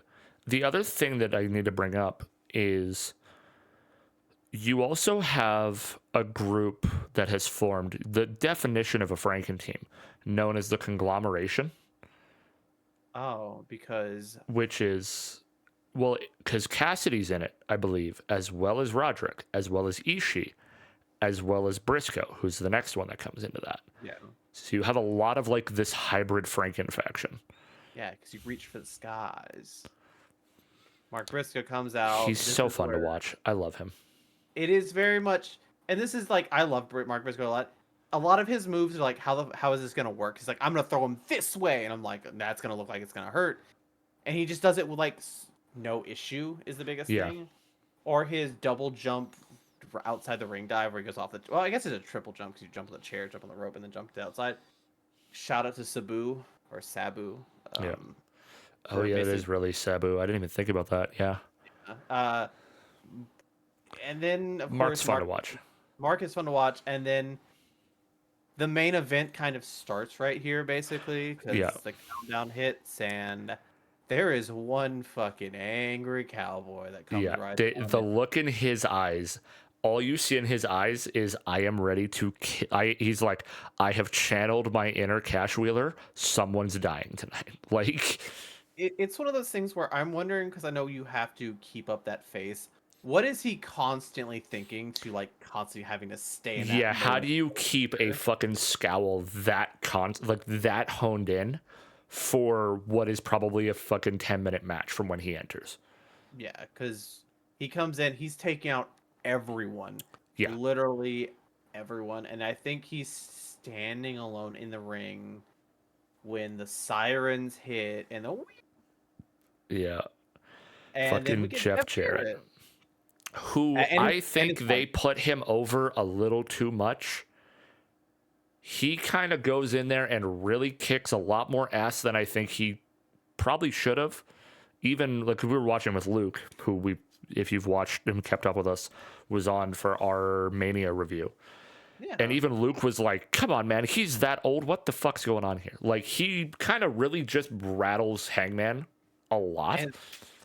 And then Luke also kind of made a very interesting call that did come to fruition. To an extent, yeah. To an extent, yeah. Of Jeff Jarrett's wife getting up on the apron. And again, Hangman is still seeing red, is the biggest thing. Yeah. And he just straight up goes after her.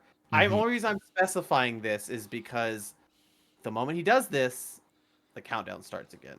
5, 4, 3, 2, 1. Prince Puma. Prince Puma. Rick O'Shea, who got to keep his fucking name, which makes me so happy. It was very good because he's like, this is where the tempo picked back up until the very end is the biggest thing. It slowed down a little bit, but he's like, all right, I'm gonna do this. He basically interacted with everyone in this match. I said this when he was out. If you have never seen or heard of Ricochet in any capacity, if you want a 2-minute highlight reel of what to expect, watch from the moment he hits that ramp until like the next entrant rolls in. Yeah. Like it shows you everything you need to know about Ricochet front to back in ring capability. And I am so excited for the potential matches. We were talking about it before we started, but like obviously Ricochet Ospreay is like the peak of the mountain. What you want. What you want. And even afterwards, Ospreay was in the media scrum and mentioned like obviously that's a rematch he wants, but that's a later thing and he's excited to see what Ricochet can do. But like honestly, Ricochet versus basically anybody who was in that match before him is gonna cook. Ricochet Hangman would be great. Ricochet Okada would be awesome. Ricochet Cassidy, I want so badly.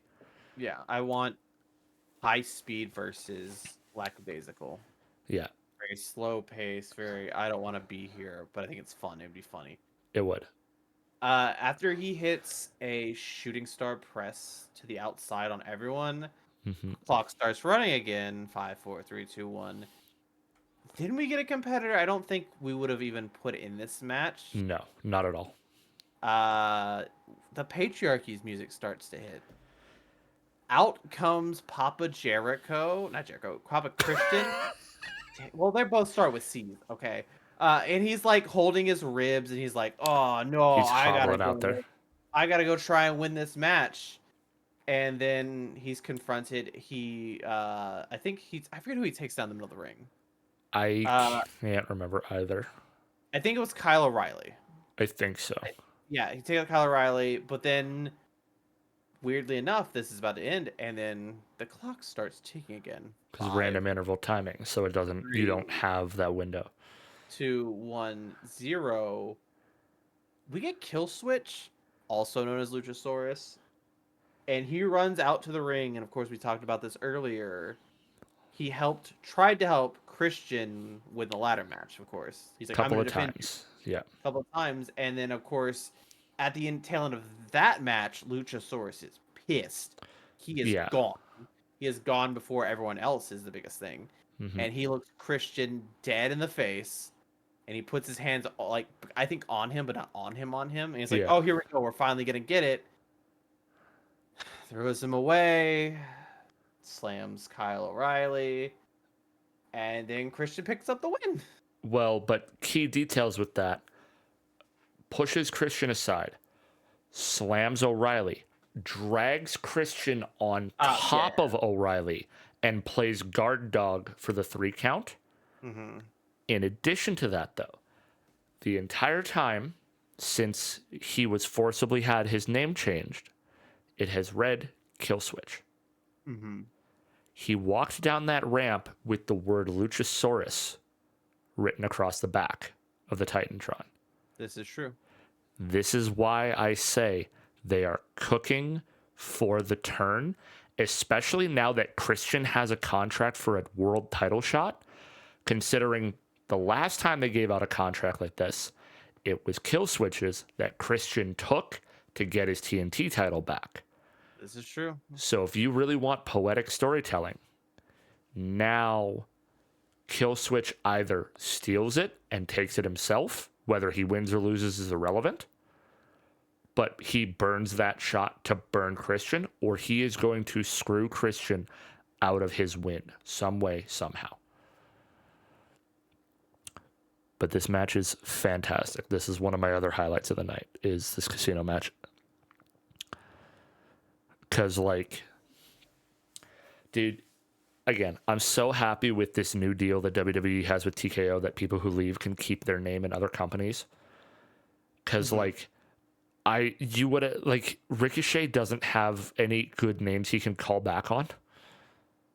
He really doesn't. I've looked. No. And so it's one of those things of, like, you either have to give him a completely new name or you have to go with one of the old. Yeah, he doesn't even own Prince Puma, of course, because,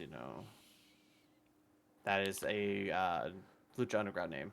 So yeah, so it's like you couldn't be Prince Puma if he couldn't have been Ricochet. He might have been able to get it with Rick O'Shea, which is his I think that's his New Japan name.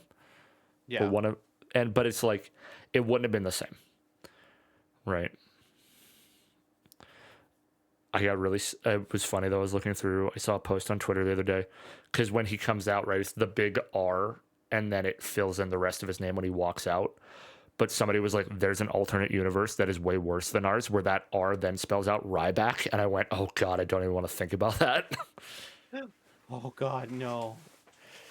Yeah, but again, I'm very curious how this is gonna go. Yeah, especially knowing what I've spoiled for the end of it. Like, does he cash that in while Danielson's holding that title? Or is he... wait for the most opportune moment? And that's the other thing is, like, he can cash it in whenever, or like it's able to be cashed in, but is it like the Money in the Bank where he could just walk up in the middle of the match and go, hey, I want this to be a triple threat now? Or does he have to call his shot before a bell rings or after a bell rings? Yeah, because I feel like in the middle of the match would be interesting, but I very much hope it's like right after a match is like the biggest thing. Yeah.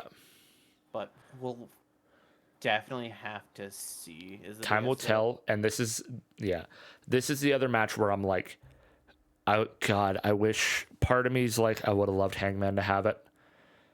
And I think part of that was on the idea of, like I said the other day, of like, I wanted Swerve to win that main event so badly. And if Hangman won it, it would have all but solidified that's how it was going to end. Right. Yeah. But like, there's a few people I'm thankful didn't win. McGuinness, only because, no disrespect to the guy, I don't know how much he's planning to wrestle going forward or if this was a one-off. And it would have felt really bad if it's a one-off that he's going to try and lose and it's not going to matter. Yeah. He was one. Ricochet being the other, because of the fact that, like, as much as Tony Khan loves to be like, this is my newest signing, I'm going to give them everything, you have to learn to not do that. And this is a good way to temper that expectation a little bit. Right? And it not just be that thing of like, oh, the best way to get anything out of Tony Khan is to like leave and then get rehired later, and then he'll give you anything he wants, kind of thing. Very true. I think other than Hangman, obviously Christian winning is whatever, but like other than Hangman, I think Okada winning would have been fun or interesting, because like that would have really raised the possibility that the Elite own every singles title for the male division other than trios. Very, very true. Which would have been fucking crazy to have double champ, world champ, Continental Classic Okada, tag team Bucks, TNT Jack Perry, and then hypothetically run Bucks Okada trios and let, God, if they had let Okada go fucking belt collecting like Kenny, just to really show that like he believes he is Kenny's replacement, since he has touted himself as the best bout machine. Like, that would have been fun. That's a fun alternate reality of like, cycling that out, but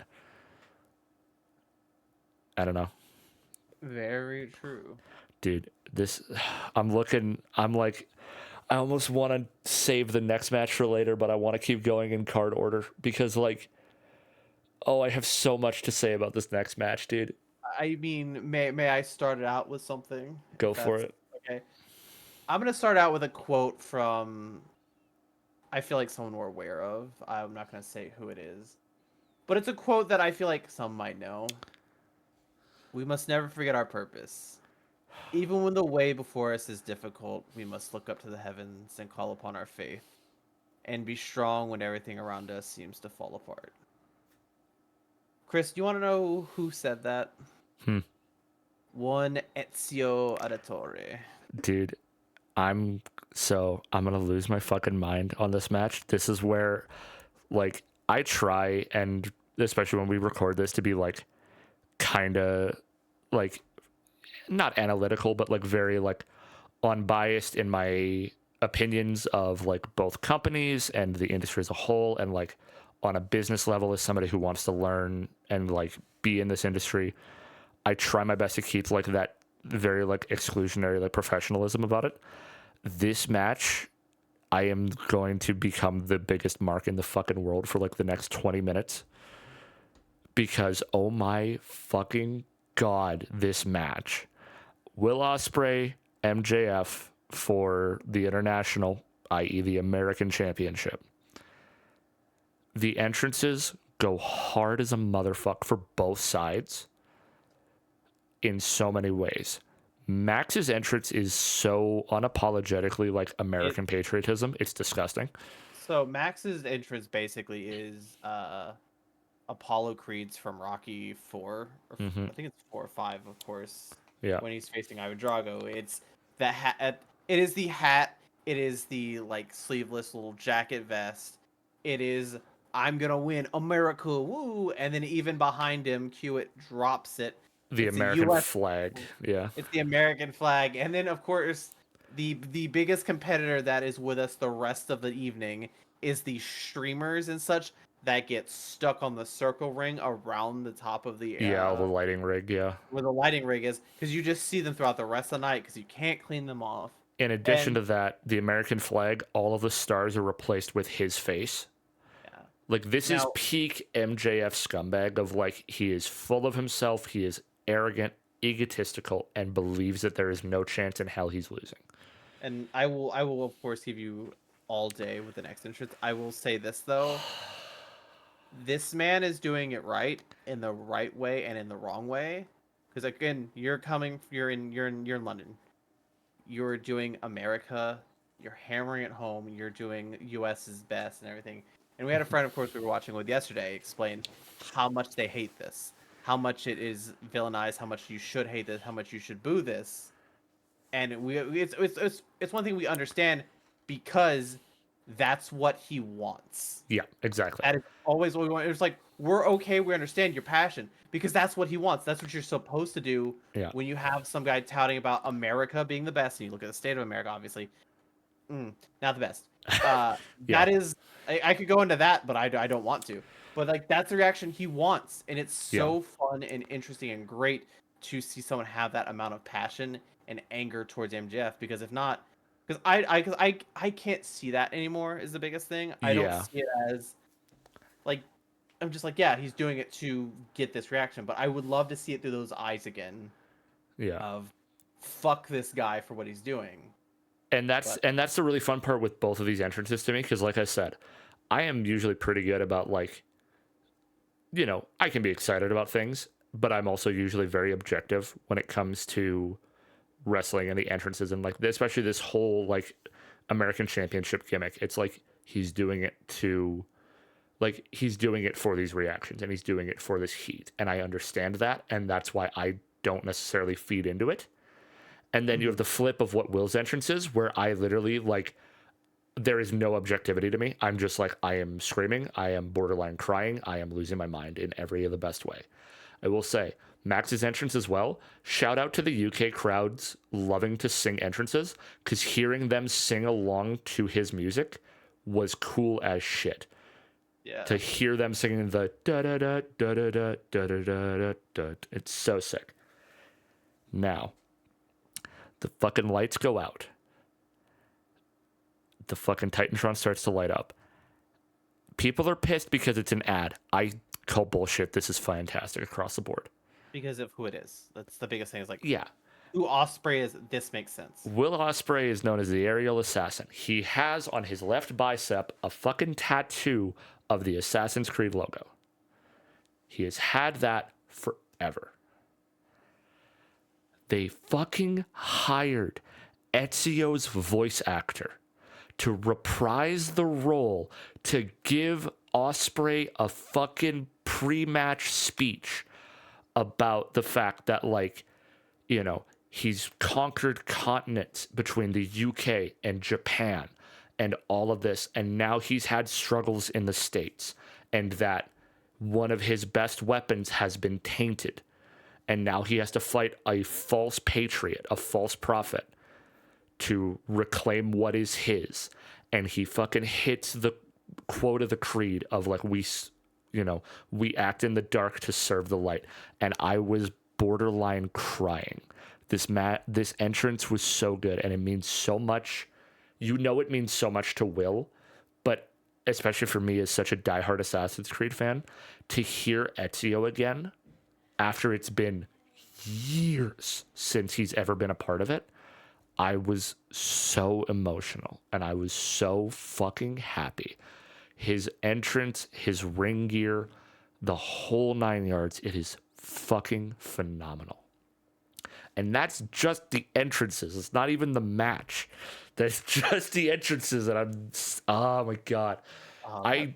I just about went and rewatched just the entrance. Like, after we were done, I just about went and rewatched it, like, just for the hell of it. That for me now, I will watch that entrance once and have that living memory in it. I just Googled who voices Ezio, and I can't go back and watch it again. Roger Craig Smith voices Ezio. If you know who that is, he also primarily voices Sonic the Hedgehog. And if I go to listen to that now, my brain's gonna be like, "What would happen if Sonic was saying this?" And I can't watch it again. So here's the thing that I think you have to be careful with that, because I believe Roger Craig Smith voices Desmond. I don't know if it's Ezio. No, he's both. Ezio. Is he both? That's crazy. Yeah. That's wild. Because, like, yeah. Let me double check, but I'm pretty sure. Because sometimes people will be like, "Oh yeah, no, Ezio and Desmond are the same person," and it's like, no. Yeah, give me 1 second. Wow, he's done a lot of stuff. Give me one Assassin's Creed. Apex. Why does the fucking Wikipedia not tell me his fucking VA? Yes, Assassin's Creed Revelations, Ezio Auditore difference. Yeah, Roger Craig Smith. Okay. Yeah. Fair enough. So again, I'm gonna let that memory be a memory that I'm gonna remember forever, but I can't rewatch it. Dude, I will probably rewatch that shit constantly. I re-downloaded fucking the Ezio trilogy to go hunt achievements because of it. It's a good trilogy too. I recommend the Assassin's Creed trilogy. Oh yeah, Ezio trilogy especially. Two Brotherhood Revelations is fantastic.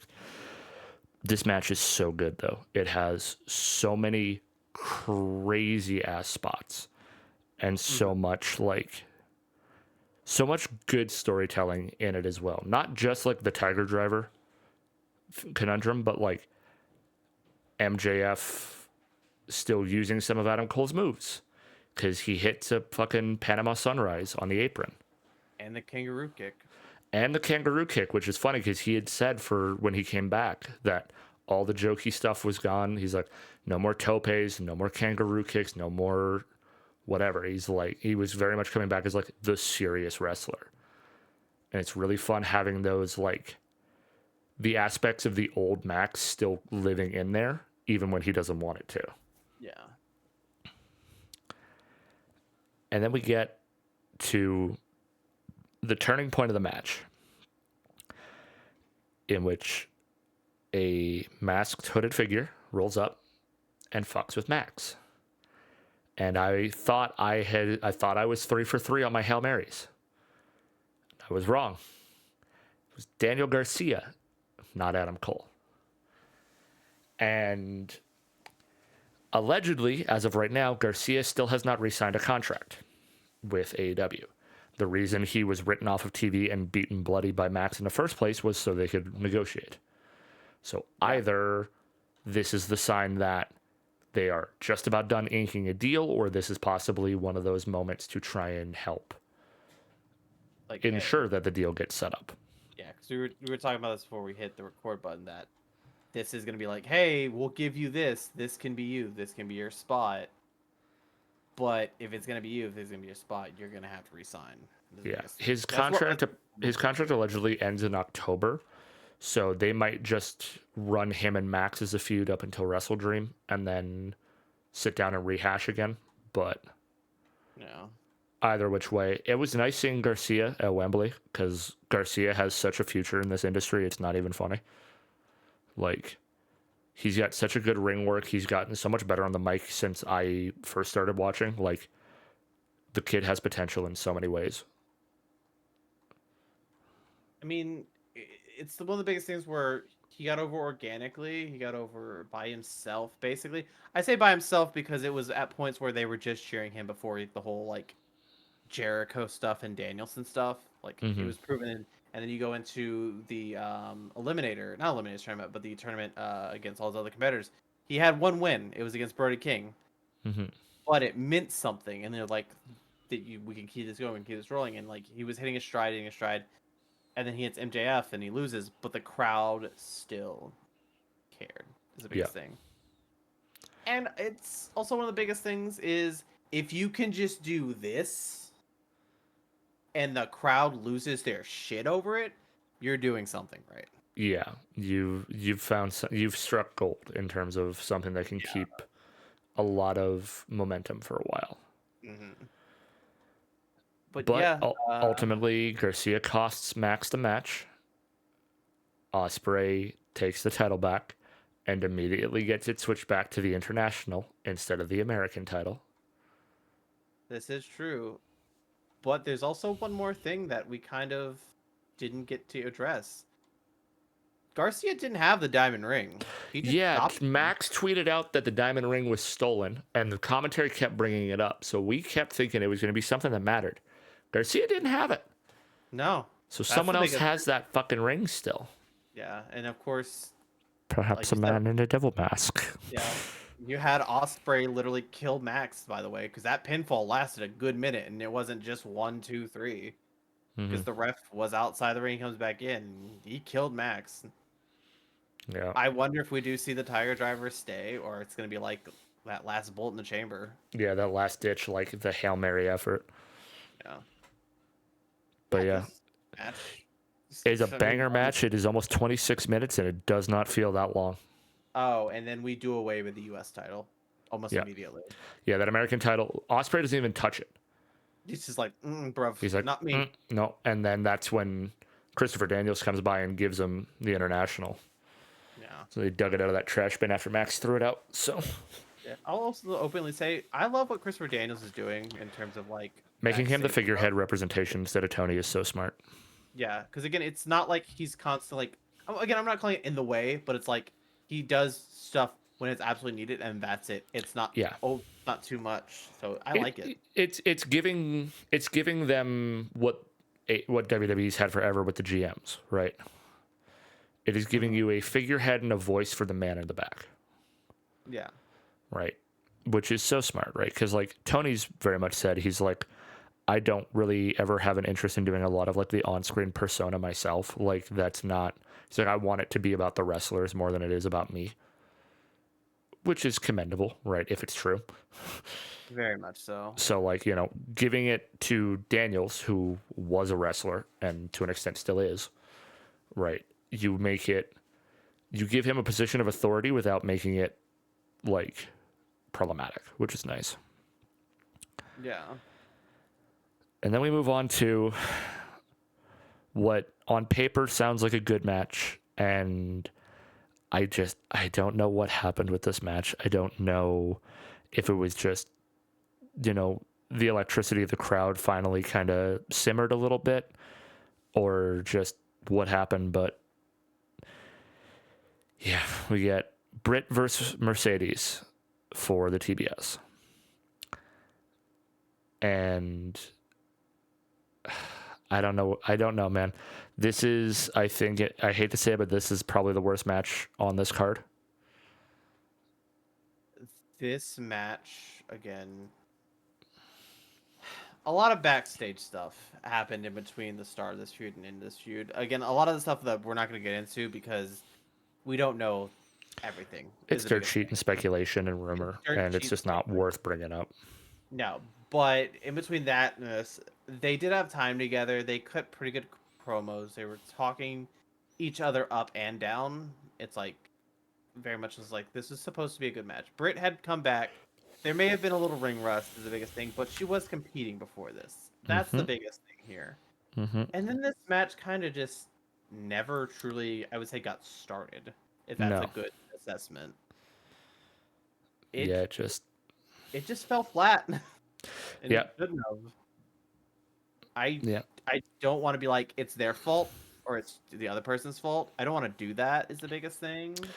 And there's so many people that are currently blaming Britt because she's the one more recently returned. And I'm like, you guys realize this is a 2-person job, right? No matter what.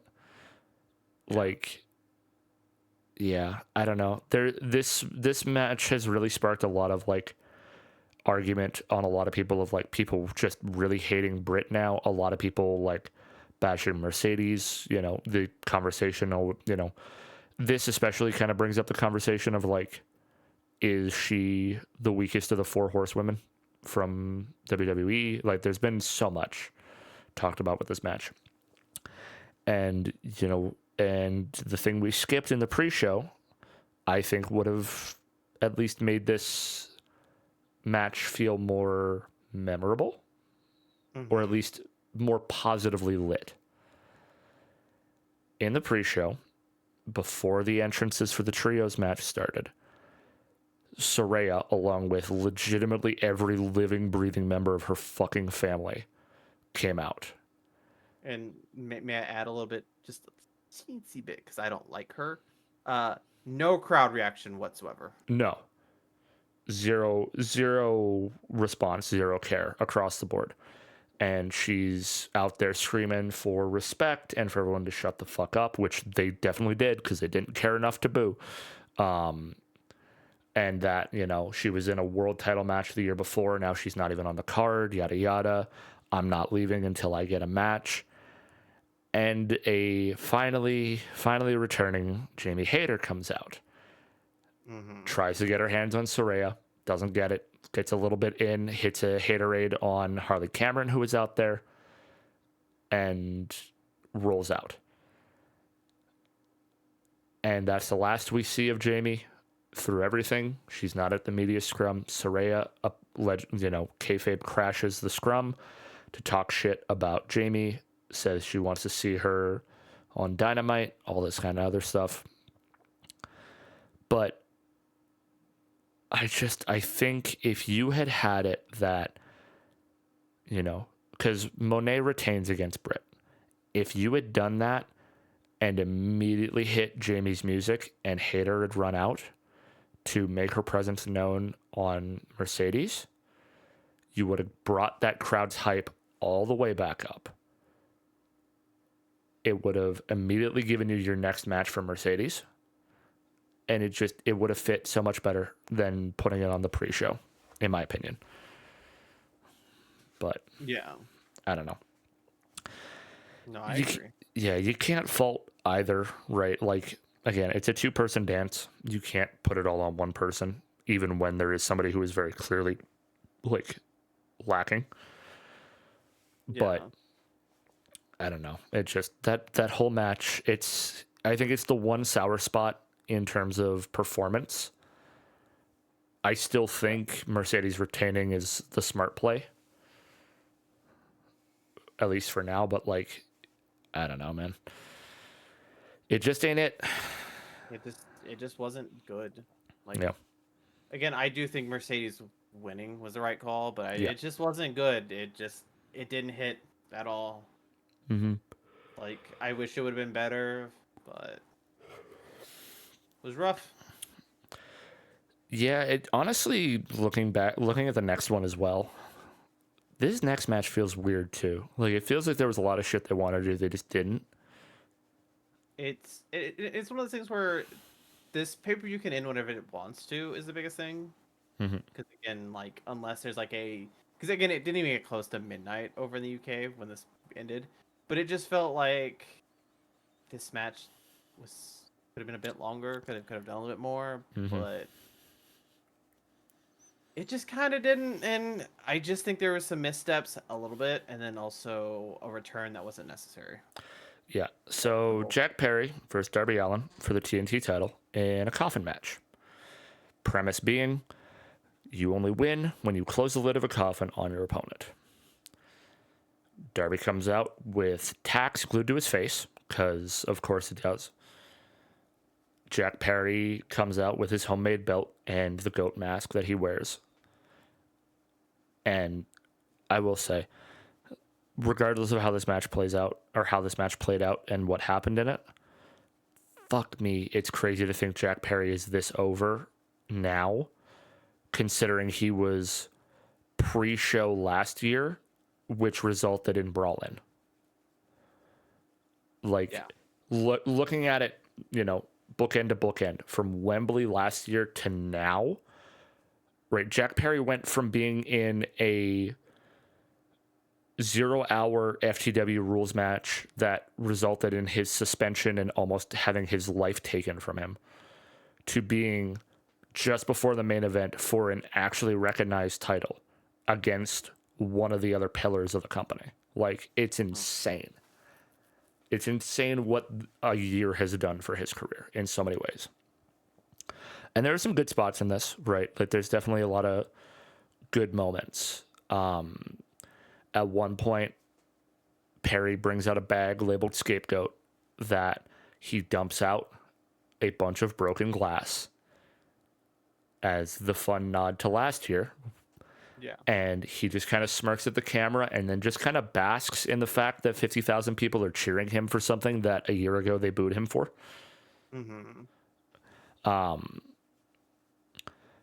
They eventually throw Darby off of the top of the Wembley stage into a set of tables, which is around the time that Jack reintroduces the body bag that he brought, in which he throws Perry in it. And mind you, Perry has, at this point, had his hands taped together and his ankles bound by his own belt.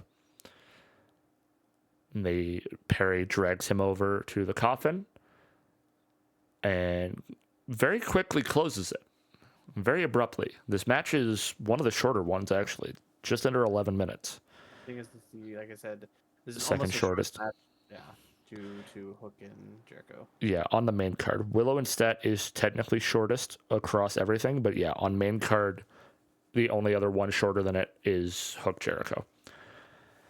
And the Bucks come out to celebrate with Jack with a can of gasoline, and they cover Darby in gas. They cover the coffin in gas, and they get ready to light it. And a retired Sting comes out for very little reason other than a very cheap pop. And I'm worried because they keep saying that Sting's back, which isn't the right thing to say when he's retired. And I'm worried everything that they did at Revolution basically didn't mean shit. Yeah. And also they paid for Seek and Destroy again. Which I was not against because that song goes hard. I'm a Metallica fan. No. I like Metallica, so like I'll listen to it. But like, No. yeah, You understand? Was like they paid for it again. I'm just like, why? When you could just like, it's the same thing. It'll hit the same is the biggest thing. It's just like you spend the money to pay for. I don't even think they got to the vocals of the song is the biggest thing. I no, think it was just shy of the vocals when they stopped the music. I'm just like, okay, weird flex. Yeah, it pisses me off a little bit because it's like you just retired, and I understand you're like, I'm gonna look after Darby, but I thought that meant in the same case of like my dad looks after me. He's like he exists, but he's not there. Um, but it's just like it felt unnecessary. Like it was yeah, cool. If you're in attendance though, I imagine it fucking hit. But I'm just like, you just retired. I know Yeah. this probably isn't it is the biggest thing, which is stupid. Yeah, and like I was kind of worried about this because apparently there'd been reports that like the last few weeks Sting's been backstage like for Darby's matches and whatnot. So Hmm. like I'm worried that this has been something cooking for a little while now. And like, I just it bums me out because I think about it from how much love and passion you had when we were talking about Revolution, right? You getting to see his final match, and now It it's probably almost was like it's final almost like that match. experience is cheapened because it's like he just went on vacation. Yeah, no, because it very much feels like it was cheapened is the biggest thing. I'm just Hmm. like, you had this me present or even me not being present. You had this full emotional send off where you brought your sons out. You did a whole vignette where you're sitting in a movie theater and it's like Showtime for it's the the last time time. last time, and then you have a match, you win, you retire, and like everyone is like in the moment, tears, crying, and like Tony Khan's in his feels and everything, and then like what 4 months later you show back up. Because it would have been what? Yeah, March. So April, May, June, July, August. Yeah, 5 months. Yeah. That's not a retirement. That's just leaving to take a Yeah, break, that's basically. sabbatical, baby.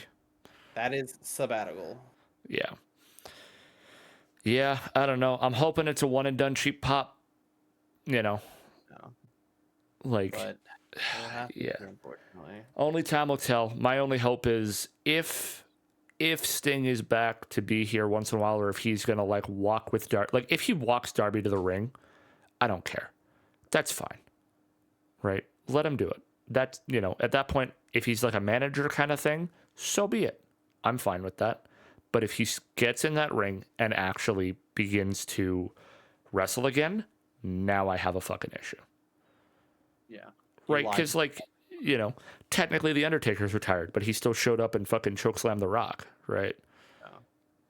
Like But at that point, The Undertaker was a whole mania remove, was the biggest thing. this is true. Yeah, pacing timing is bad, but like that idea of like he may, make his presence known once in a while, hit a death drop and fuck off. So be it. Like, but if you're like, I'm coming back, we're going for those titles again. It's like, no, no. Stay home, train your son, let him be the next Sting, and then we run this back. Yeah. But But yeah, this is a fine match for the time it was given. Again, I think it could have gotten a little bit more. it felt like it was missing something. It felt like there was like, it felt very one sided. Like Jack pretty much had this from the minute Jack taped Darby's hands. There was no coming back from it. Yeah. It's one of those things where I think you could have put this before all of the other elite matches, and I Yeah, still think the same results happen is the biggest thing. yeah, And I just think it's like it's just very much again. I think also we knew the elite were probably going to win this, especially because after all this, the Bucks retained. Okada didn't win, but Okada had a big showing, so it's like the elite looked good, and yeah. that was I the biggest I would have personally I would have put this after the Casino Gauntlet, and then yeah I would have switched Mercedes Osprey. So it would have gone tag match TNT title, or sorry, tag match Gauntlet TNT TBS International main event. Because yeah you would have carried all of that energy from MJF Will right into the main event, and that crowd would have just stayed at that high for, the better part of what, 40, probably an hour, 40 minutes, yeah. an hour with entrances. But then you had to readjust, refix, and then load the bolts back into the chamber because the Mercedes and Brit match kind of deflated it a little bit because there Yeah. wasn't too much of a reaction. And it almost feels like bringing Sting back. It's almost like I almost worry, like, did they know that Brit Mercedes wasn't going to hit as much? So Sting comes back to elevate the crowd right before main event, right? Yeah, Which, if that's the case, then it's even worse because now it's a cheap pop you prepared for. yeah. It's like these two are not gonna do what we think. So Time to dig give them up. Sting on. Time to dig them up. Yeah. But But we move on. We have to progress into the inevitable, but a good inevitable. I might have picked a specific shirt just I know I've already said what happened, but I I theme really my shirts based off of a lot of things. I really wish I could go back to what, Friday or Saturday? Yeah, Saturday. Yeah, Saturday before we recorded everything and been like, hey, maybe we don't talk about this too much where we do the what ifs because I don't think it was manifestation. I think it was already set in stone is the biggest thing. Oh yeah. But this is a good match. This is match of the night because of everything that it tells us about the future. I But have yeah. I still don't know how to feel about this match. I again, I said it that day. I was like, Danielson's gonna win, but I'm not gonna like it. And Danielson won, and I didn't like it. I get Yeah, it, but I didn't like it. and that's the thing is like the reason why I say I don't know how to feel about it, because like when we talked about it last episode, it's one of those things of like,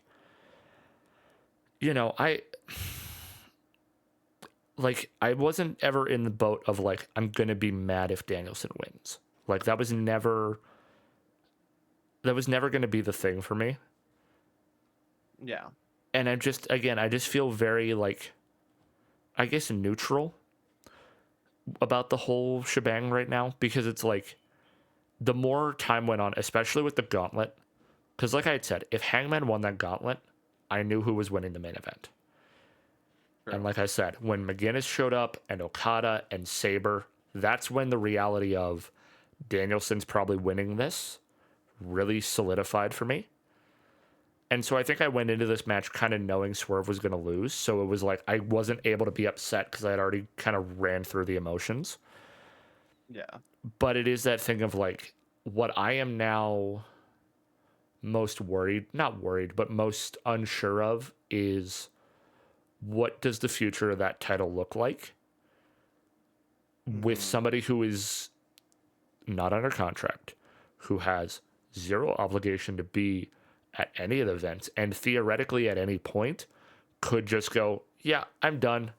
Figure out your champion. And Yeah. it's scary. It's scary because of it. And what I'm also not that I'm saying that Danielson would be the guy to just be like, fuck you. Like he loves this business too much to be an asshole like that. Mm-hmm. But what does worry me is over the last year he has had a very bad track record of injury. Very much so. Very And much so. this raises the question of if he gets injured, does he A, fight through it like he did during the Continental Classic and even finishing out the match with Okada at Forbidden Door? Yeah. Forbidden Door? Wrestle Dream. One of the two. Wrestle Dream. Wrestle Dream. Or B, is it bad enough that he has to vacate and then that fucks up whatever plans were going?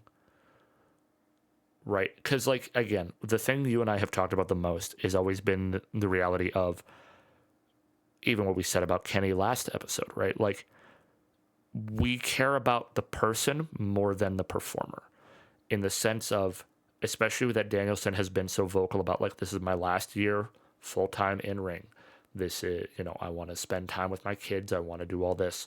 And he's had over his career, both here and in WWE, a very long history of injuries and problems.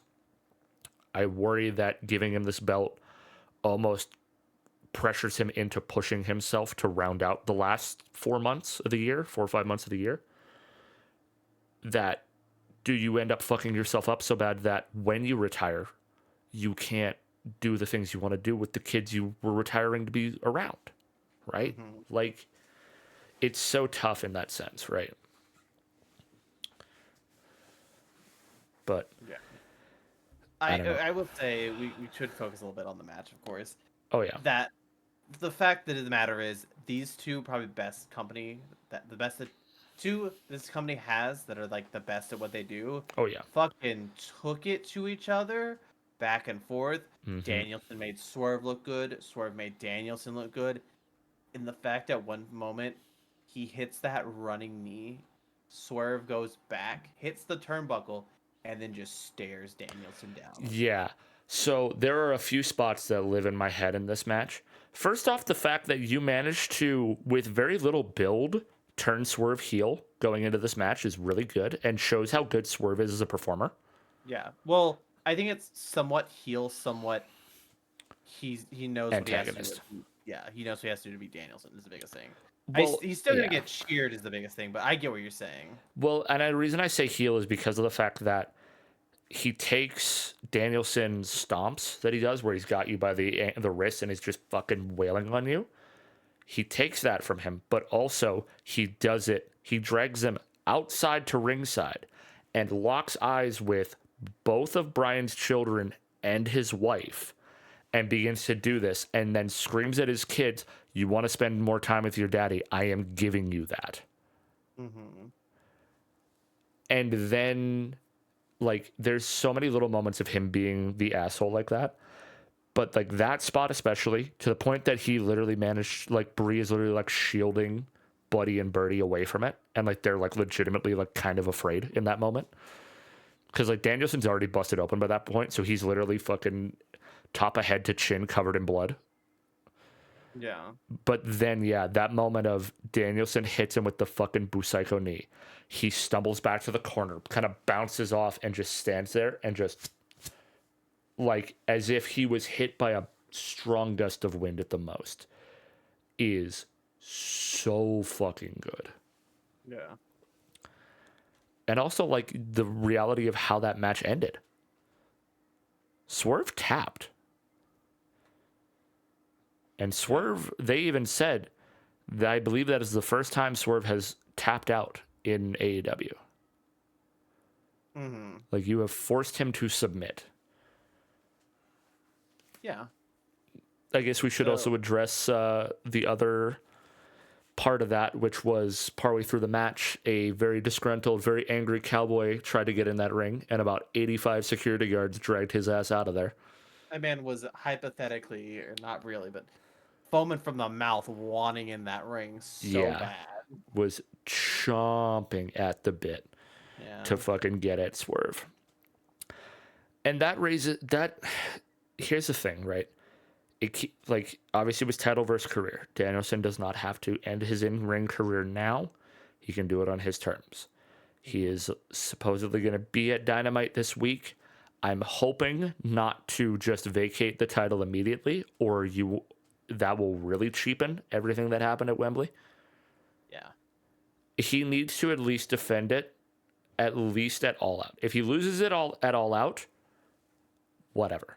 He had a 14-day reign before he retired.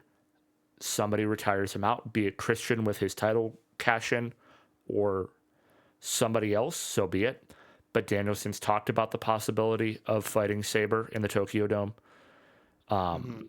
They asked him at the media scrum if he had any plans to be at Grand Slam that they're going to do in Australia next year. He said no, pretty much, like, at this point, 2024 is his last year. Whether that be, this week on Dynamite or at World's End, who knows? But his in-ring career will pretty much be done. His full-time in-ring career will be done by the end of the year. Mm-hmm. And I don't think we would see Danielson back whenever he ends up leaving. I don't think we see him back for a very long time. Or if he is back, he'll be on commentary or possibly manager for the BCC and a mouthpiece and kind of take the spot Regal had for a while. Yeah. Which I wouldn't be against, right? But yeah, there's so many threads tied to this title. It's so tough right now. Yeah, or based on recent events, he shows up at Full Gear, hits a running knee in his back, some reason. Mm-hmm. Looking at you again, Sting. Yeah, like it's. I want to believe the hypothetical "I'm done" type of thing. We're tired. We're moving on. We're doing this and this, but I can't believe it with this company now, just because, like, you kind of said something, you built it up as something, and then again a few months later he's back is the biggest thing. Well, and especially Danielson, because Danielson's been so hungry to always be in that fucking ring forever. Yeah. Right. Like, Sting, I can, I get, like, in the idea of, like, he's done with in-ring competition because he even said, like, he can't keep doing this, right? Mm-hmm. So, like, And like he came out, he took like what he no sold 2 chair shots, double death dropped, and was done basically. Yeah. And it's like So that's stuff that is in his realm of doing, but like I don't think he can do full matches anymore, right? yeah. So But Danielson can still run, so what I imagine is like it's a genuine thing where I imagine it's like I have to get clearance from my family and my kids if he's gonna come back. Is the biggest thing. yeah. Which I think at this point Bree is gonna really fight him on that Yeah. because like Danielson's not young. He hasn't been young for a very long time. And there's been a lot of injuries this man has dealt with in his career. Yeah, One at his point was career ending until he was able to get fully cleared. And I know he was like, "Oh, the only doctors that aren't clearing me are WWE doctors." This is the same doctors that didn't want Mick Foley of all people doing things. And yeah, this is at a point where Mick Foley very heavily wanted to do stuff with Moxley. It's like, no, because we and all big, and all of our clearing a lot of people, we can't clear you. You can't take bumps anymore, Mick. And like, if you can't clear Mick Foley, there's no reason they're gonna clear Danielson. There's no yeah. reason. Well, and I think without really unpacking a lot of it, Danielson's had a fuck ton of concussions in his career, and I Yeah. think, and as much as you don't want to think this, especially being someone in that family, right? Like there's a whole history and a whole family that we don't talk about anymore that suffered because of concussions. Mm-hmm. And I can't not imagine that that isn't a thought in the back of either of their heads of like, Yeah. we don't want the same thing, Mm-hmm. right? As dark as that thought is, that is unfortunately an outcome that can happen if it's the wrong set of circumstances. Yeah. Right. And so it's kind of that really tough part on that. But, looking at, putting some focus back on like, where do things go from here? And what we know, like, obviously there's a million ways this could go in 1,000 different ways, but here are the known facts we can lay out and infer from that. Bryan Danielson is currently AEW World Champion. He is not under contract. He is not required to do anything more. He could hypothetically retire whenever he so chooses. Yeah. Fact number 2. Christian Cage has a whenever he wants title shot. Whether it can be cashed in mid-match or not, we're unsure, but could theoretically cash it in as soon as a match is over. Fact number 3. Darby Allin has a title shot. I believe specifically claimed for Wrestle Dream or World's End that he achieved through the Royal Rampage around Blood and Guts time. On to the allegeds. Allegedly, they have plans to give Darby the world title regardless of who had won between Swerve and Danielson at some point. Mm-hmm. But I think right now it is a hold on to everything until Wednesday is the biggest thing. Dynamite's going to be the real make or break of like, okay, does Danielson plan to defend this belt at all before he gives up or retires? Yeah, because again, we physically can't be like, oh yeah, this is gonna happen. It's all speculation, especially because again, this is Danielson's biggest decision. Is he possibly gonna go the Cena route where he runs through the rest of the year, of course, as champion, and then possibly loses at World's End, or is it gonna be this is it? This is the biggest thing. It's like I'm done. That was my career. It's very hard to say, but I truly hope he at least defends it until he loses it throughout the year is the biggest thing. Yeah, that's my ideal hope is he puts on, 1 or 2 more bangers at least, right? Yeah. I could see him, you mentioned Cena. I could see him going the idea of like, fuck it, world title open challenge until someone takes me out. Might as well, honestly. Like, if you're done at the end of 2024, one way or the other, let's just fucking go. Anyone who thinks they deserve a world title shot, show up. Yeah. Mm-hmm. You put your money where your mouth is. Go 20 minutes with the American Dragon. Yeah. And if you win, you get it. And when this belt leaves my hands, I walk. But until, Like, literally just lay out those stakes on Dynamite. Be like, every week, anybody who thinks they deserve a shot, come play ball. 20-minute match, no outside interference. And if you win, I'm done. Yeah, it's the best. And you It could is. run bangers for the rest of the year on that. Oh, for sure. If anything, you'd also just run in team matches too. Like have possible have Claudio go after him or Have Mox, depending Mox. on when Mox has come back. You know. God, Mox Danielson would cook. And again, I think we're both in the camp of if he does reach the end of the year with a company, I think it's going to be Zach that faces him last. Just because they have a Yeah. rubber match. Yeah, Saber Like, would be a good one if he can still go, because he said like those technical matches are fucking brutal on him. yeah, if he could Right. just still just do one more, I think he'd be happy. But it's also one of those things where he has to have a last match is the biggest thing, Yeah. and that last match has to be a good match or the best match because he's always going to look back on the last match and be like, It's I could have yeah. done better. I could probably do better now or whatever. And Yeah. that's Saber is definitely the smart play on that from yeah. like, technical wrestler to technical wrestler. Hmm. But I think Mox would be the better emotional story Yeah. because those two have ran through Combat Club for God knows how long. Or if he's fucking cleared and he's able to, Danielson Omega. I wouldn't hate Danielson Omega. Because that was the Iron Man match that went to time, right? The first full gear.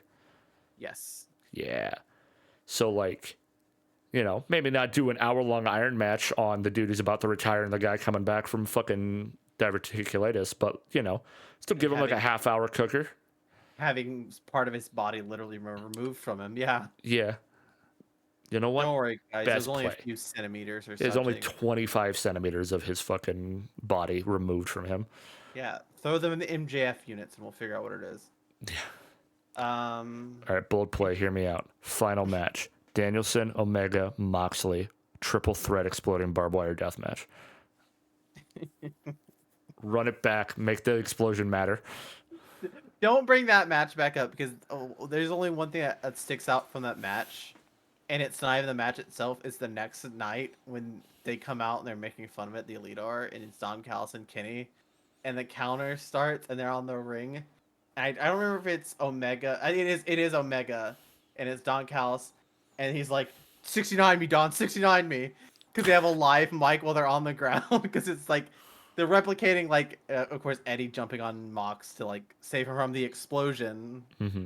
is the biggest thing, and it's just like that's the only memory that sticks out for me of that match, and them showing up promos like an exploding death match is this, and it's this much poundage of explosives and everything, and then Mm-hmm. you get the fucking fire sprinklers going. The thing that will stick in my mind, because I've never seen the match, I've just seen how bad the finish is Moxley afterwards with a fucking live mic as soon as that match ends, and he's literally like, it's like, Kenny Omega can fight a hell of a match, but man, he doesn't know how to rig up fucking explosives. It's so Yeah. fucking funny to me.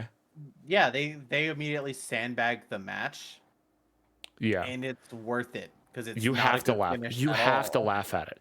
If you don't make fun of it, if you try and act like, yeah, that was intended, you're fucked. They literally got refunded every dollar of pyro they spent for the entire night, not just the match.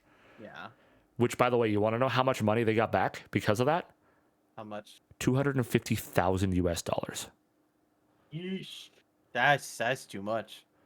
For what we get for four For what we sparklers? got, Yeah. yeah. For four fucking sparklers in the ring post? Yeah. Jesus Christ, that's too much. I would have liked to imagine it's like There's yeah, more we got pyro and there's better pyro in Edge's entrance than there is in that fucking match. yeah.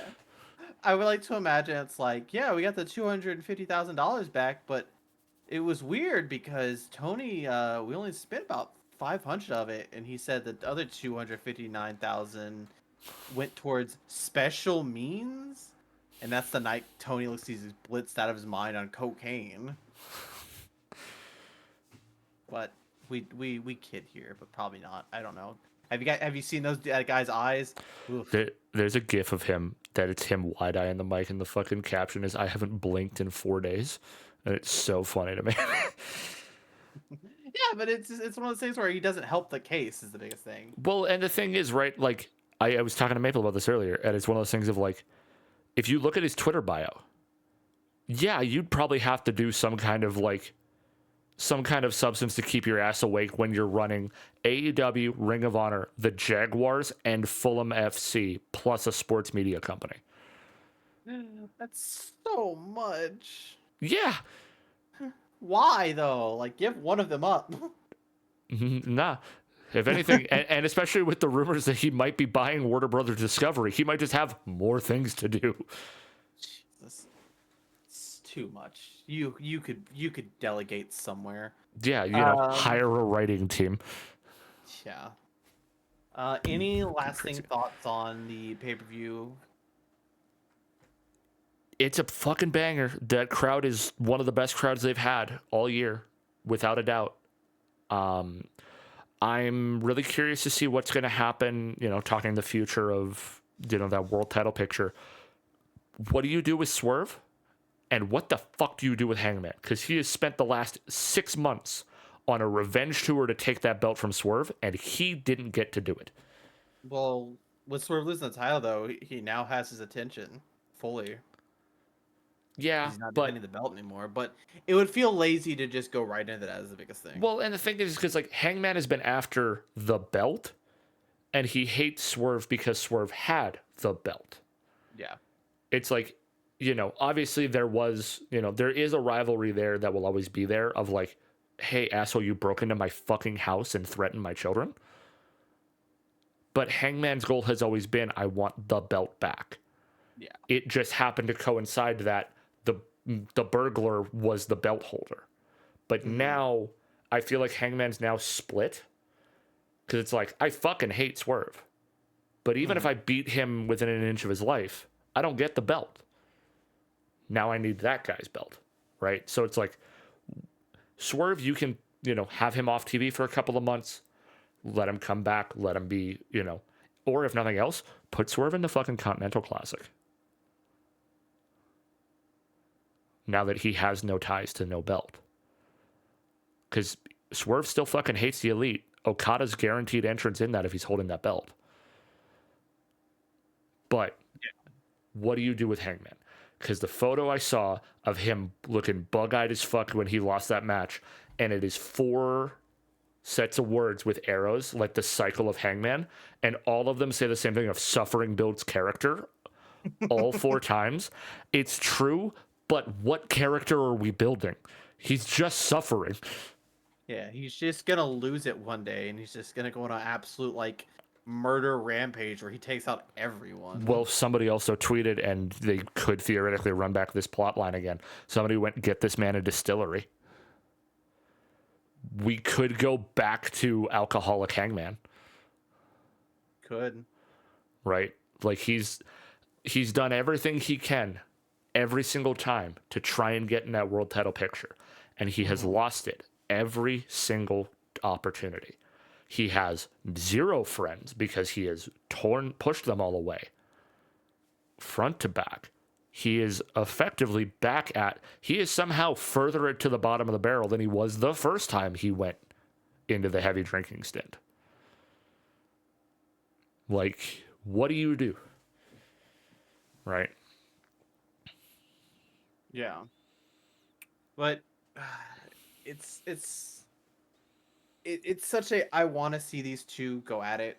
It's like Swerve and of course Hangman. Oh, But yeah. again, it's like how do we get there outside of just going for it is the biggest thing. Yeah. Like just going like here. If anything, give me a full Dynamite where for 2 hours interlocking cuts of a match is happening. They're fighting each other backstage for 2 hours of just they're going at it, going at it. And then Tony Khan finally steps in, or Christopher Daniels steps in and be like, hey, fine, we're putting an end to this. This is the match. Maybe have it at Wrestle Dream or again at World's End. Or can we go back to the Franken team, the blind The tag tournament, blind tag tournament. Yeah. which would I think would also work. But again, those are probably the two biggest question marks you have to have coming off this pay per view is what's gonna happen with Danielson and what's gonna happen with Swerve, the two main eventers. Yeah. There's a lot. I Yeah, mean, it'll never happen, but God, the the idea though of like Hangman literally being like, I've been fucking betrayed by literally like, or like everybody I've tried to rekindle with has like bit me in the ass. Like, mm, he looked at the Elite and was like, I'm not your fucking guard dog. Then he buckled and did it to get at Swerve, just to not be able to get to do what he wanted to with him. yeah, I feel like now that Swerve doesn't have the belt, he's going to just refocus his hatred and go, okay, these are the assholes that are the problem. And Hangman becomes essentially the new head of the resistance against the Elite. And I mean, my Hail Mary fantasy booking is either him and Swerve have to work together to take him out, or remember, Hangman runs a very evil Dark Order, but that will always be my Hail Mary fantasy well, booking of. here's the thing. I do have to say I don't think so. After you take out Evil Uno, after he just tells him he's fucking battle. This is true. He did hit Uno in the back of the head with a chair Hey, 5 days before Wembley. Hangman, did you see that I'm also in the Casino Gauntlet match? That's Yeah, I great. No, did. you aren't. Yeah, he just takes him out with a chair. Yeah. But I could I also will, see if you run the story of Alcoholic Hangman and it's the Dark Order that brings him out of it. yeah, I will ask one final question because I would like to do this, going forward with like a lot of pay-per-views. What would you rank this out of 10? Oh, out of 10, I would say I'm going to give it an 8.5. Okay. 8.5 to 9, somewhere in there. Because, like, it's good, it's solid. The parts I love are fantastic, but the parts that aren't great, they stick in my mind a little too strong to just be able to ignore it, unfortunately. Yeah. So that's where I sit, is about an 8.5 to a 9.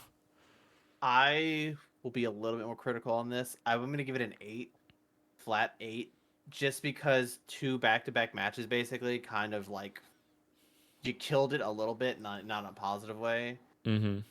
Mostly because it felt like one match didn't get enough time, and the other just felt like it just didn't gel very well. Yeah. And then having a return that didn't matter, and then also Jericho being on the card. Yeah, I'll the give thing it is, I can ignore it. Like, I literally, that rating for me is like, I'm disregarding that Jericho match entirely. Oh, Like, no, no, no, again, no, no, no, no, I know. The Jericho on the card or not on the card wouldn't have dropped the rating. This is gonna be kidding, of course. yeah. But everything else, like, genuinely is like, I think Perry and Allen should have got more time. Mercedes and Britt should have been better. Yeah, for who was in that match, yeah. Yeah. Which is why I say you should have put Jamie's return on there, not the pre-show. But Yeah. Hey, gamers down below, though, in the YouTube comments, let us know what you give it. yeah, Curious. give us your review, give us your thoughts. Throw in all your ideas of where you think things are going from there. But Yeah. as always, thank you so much for watching. Leave a like, leave a comment, subscribe to keep up on all of it, and we will see y'all for whatever the next one's going to be. See you for now.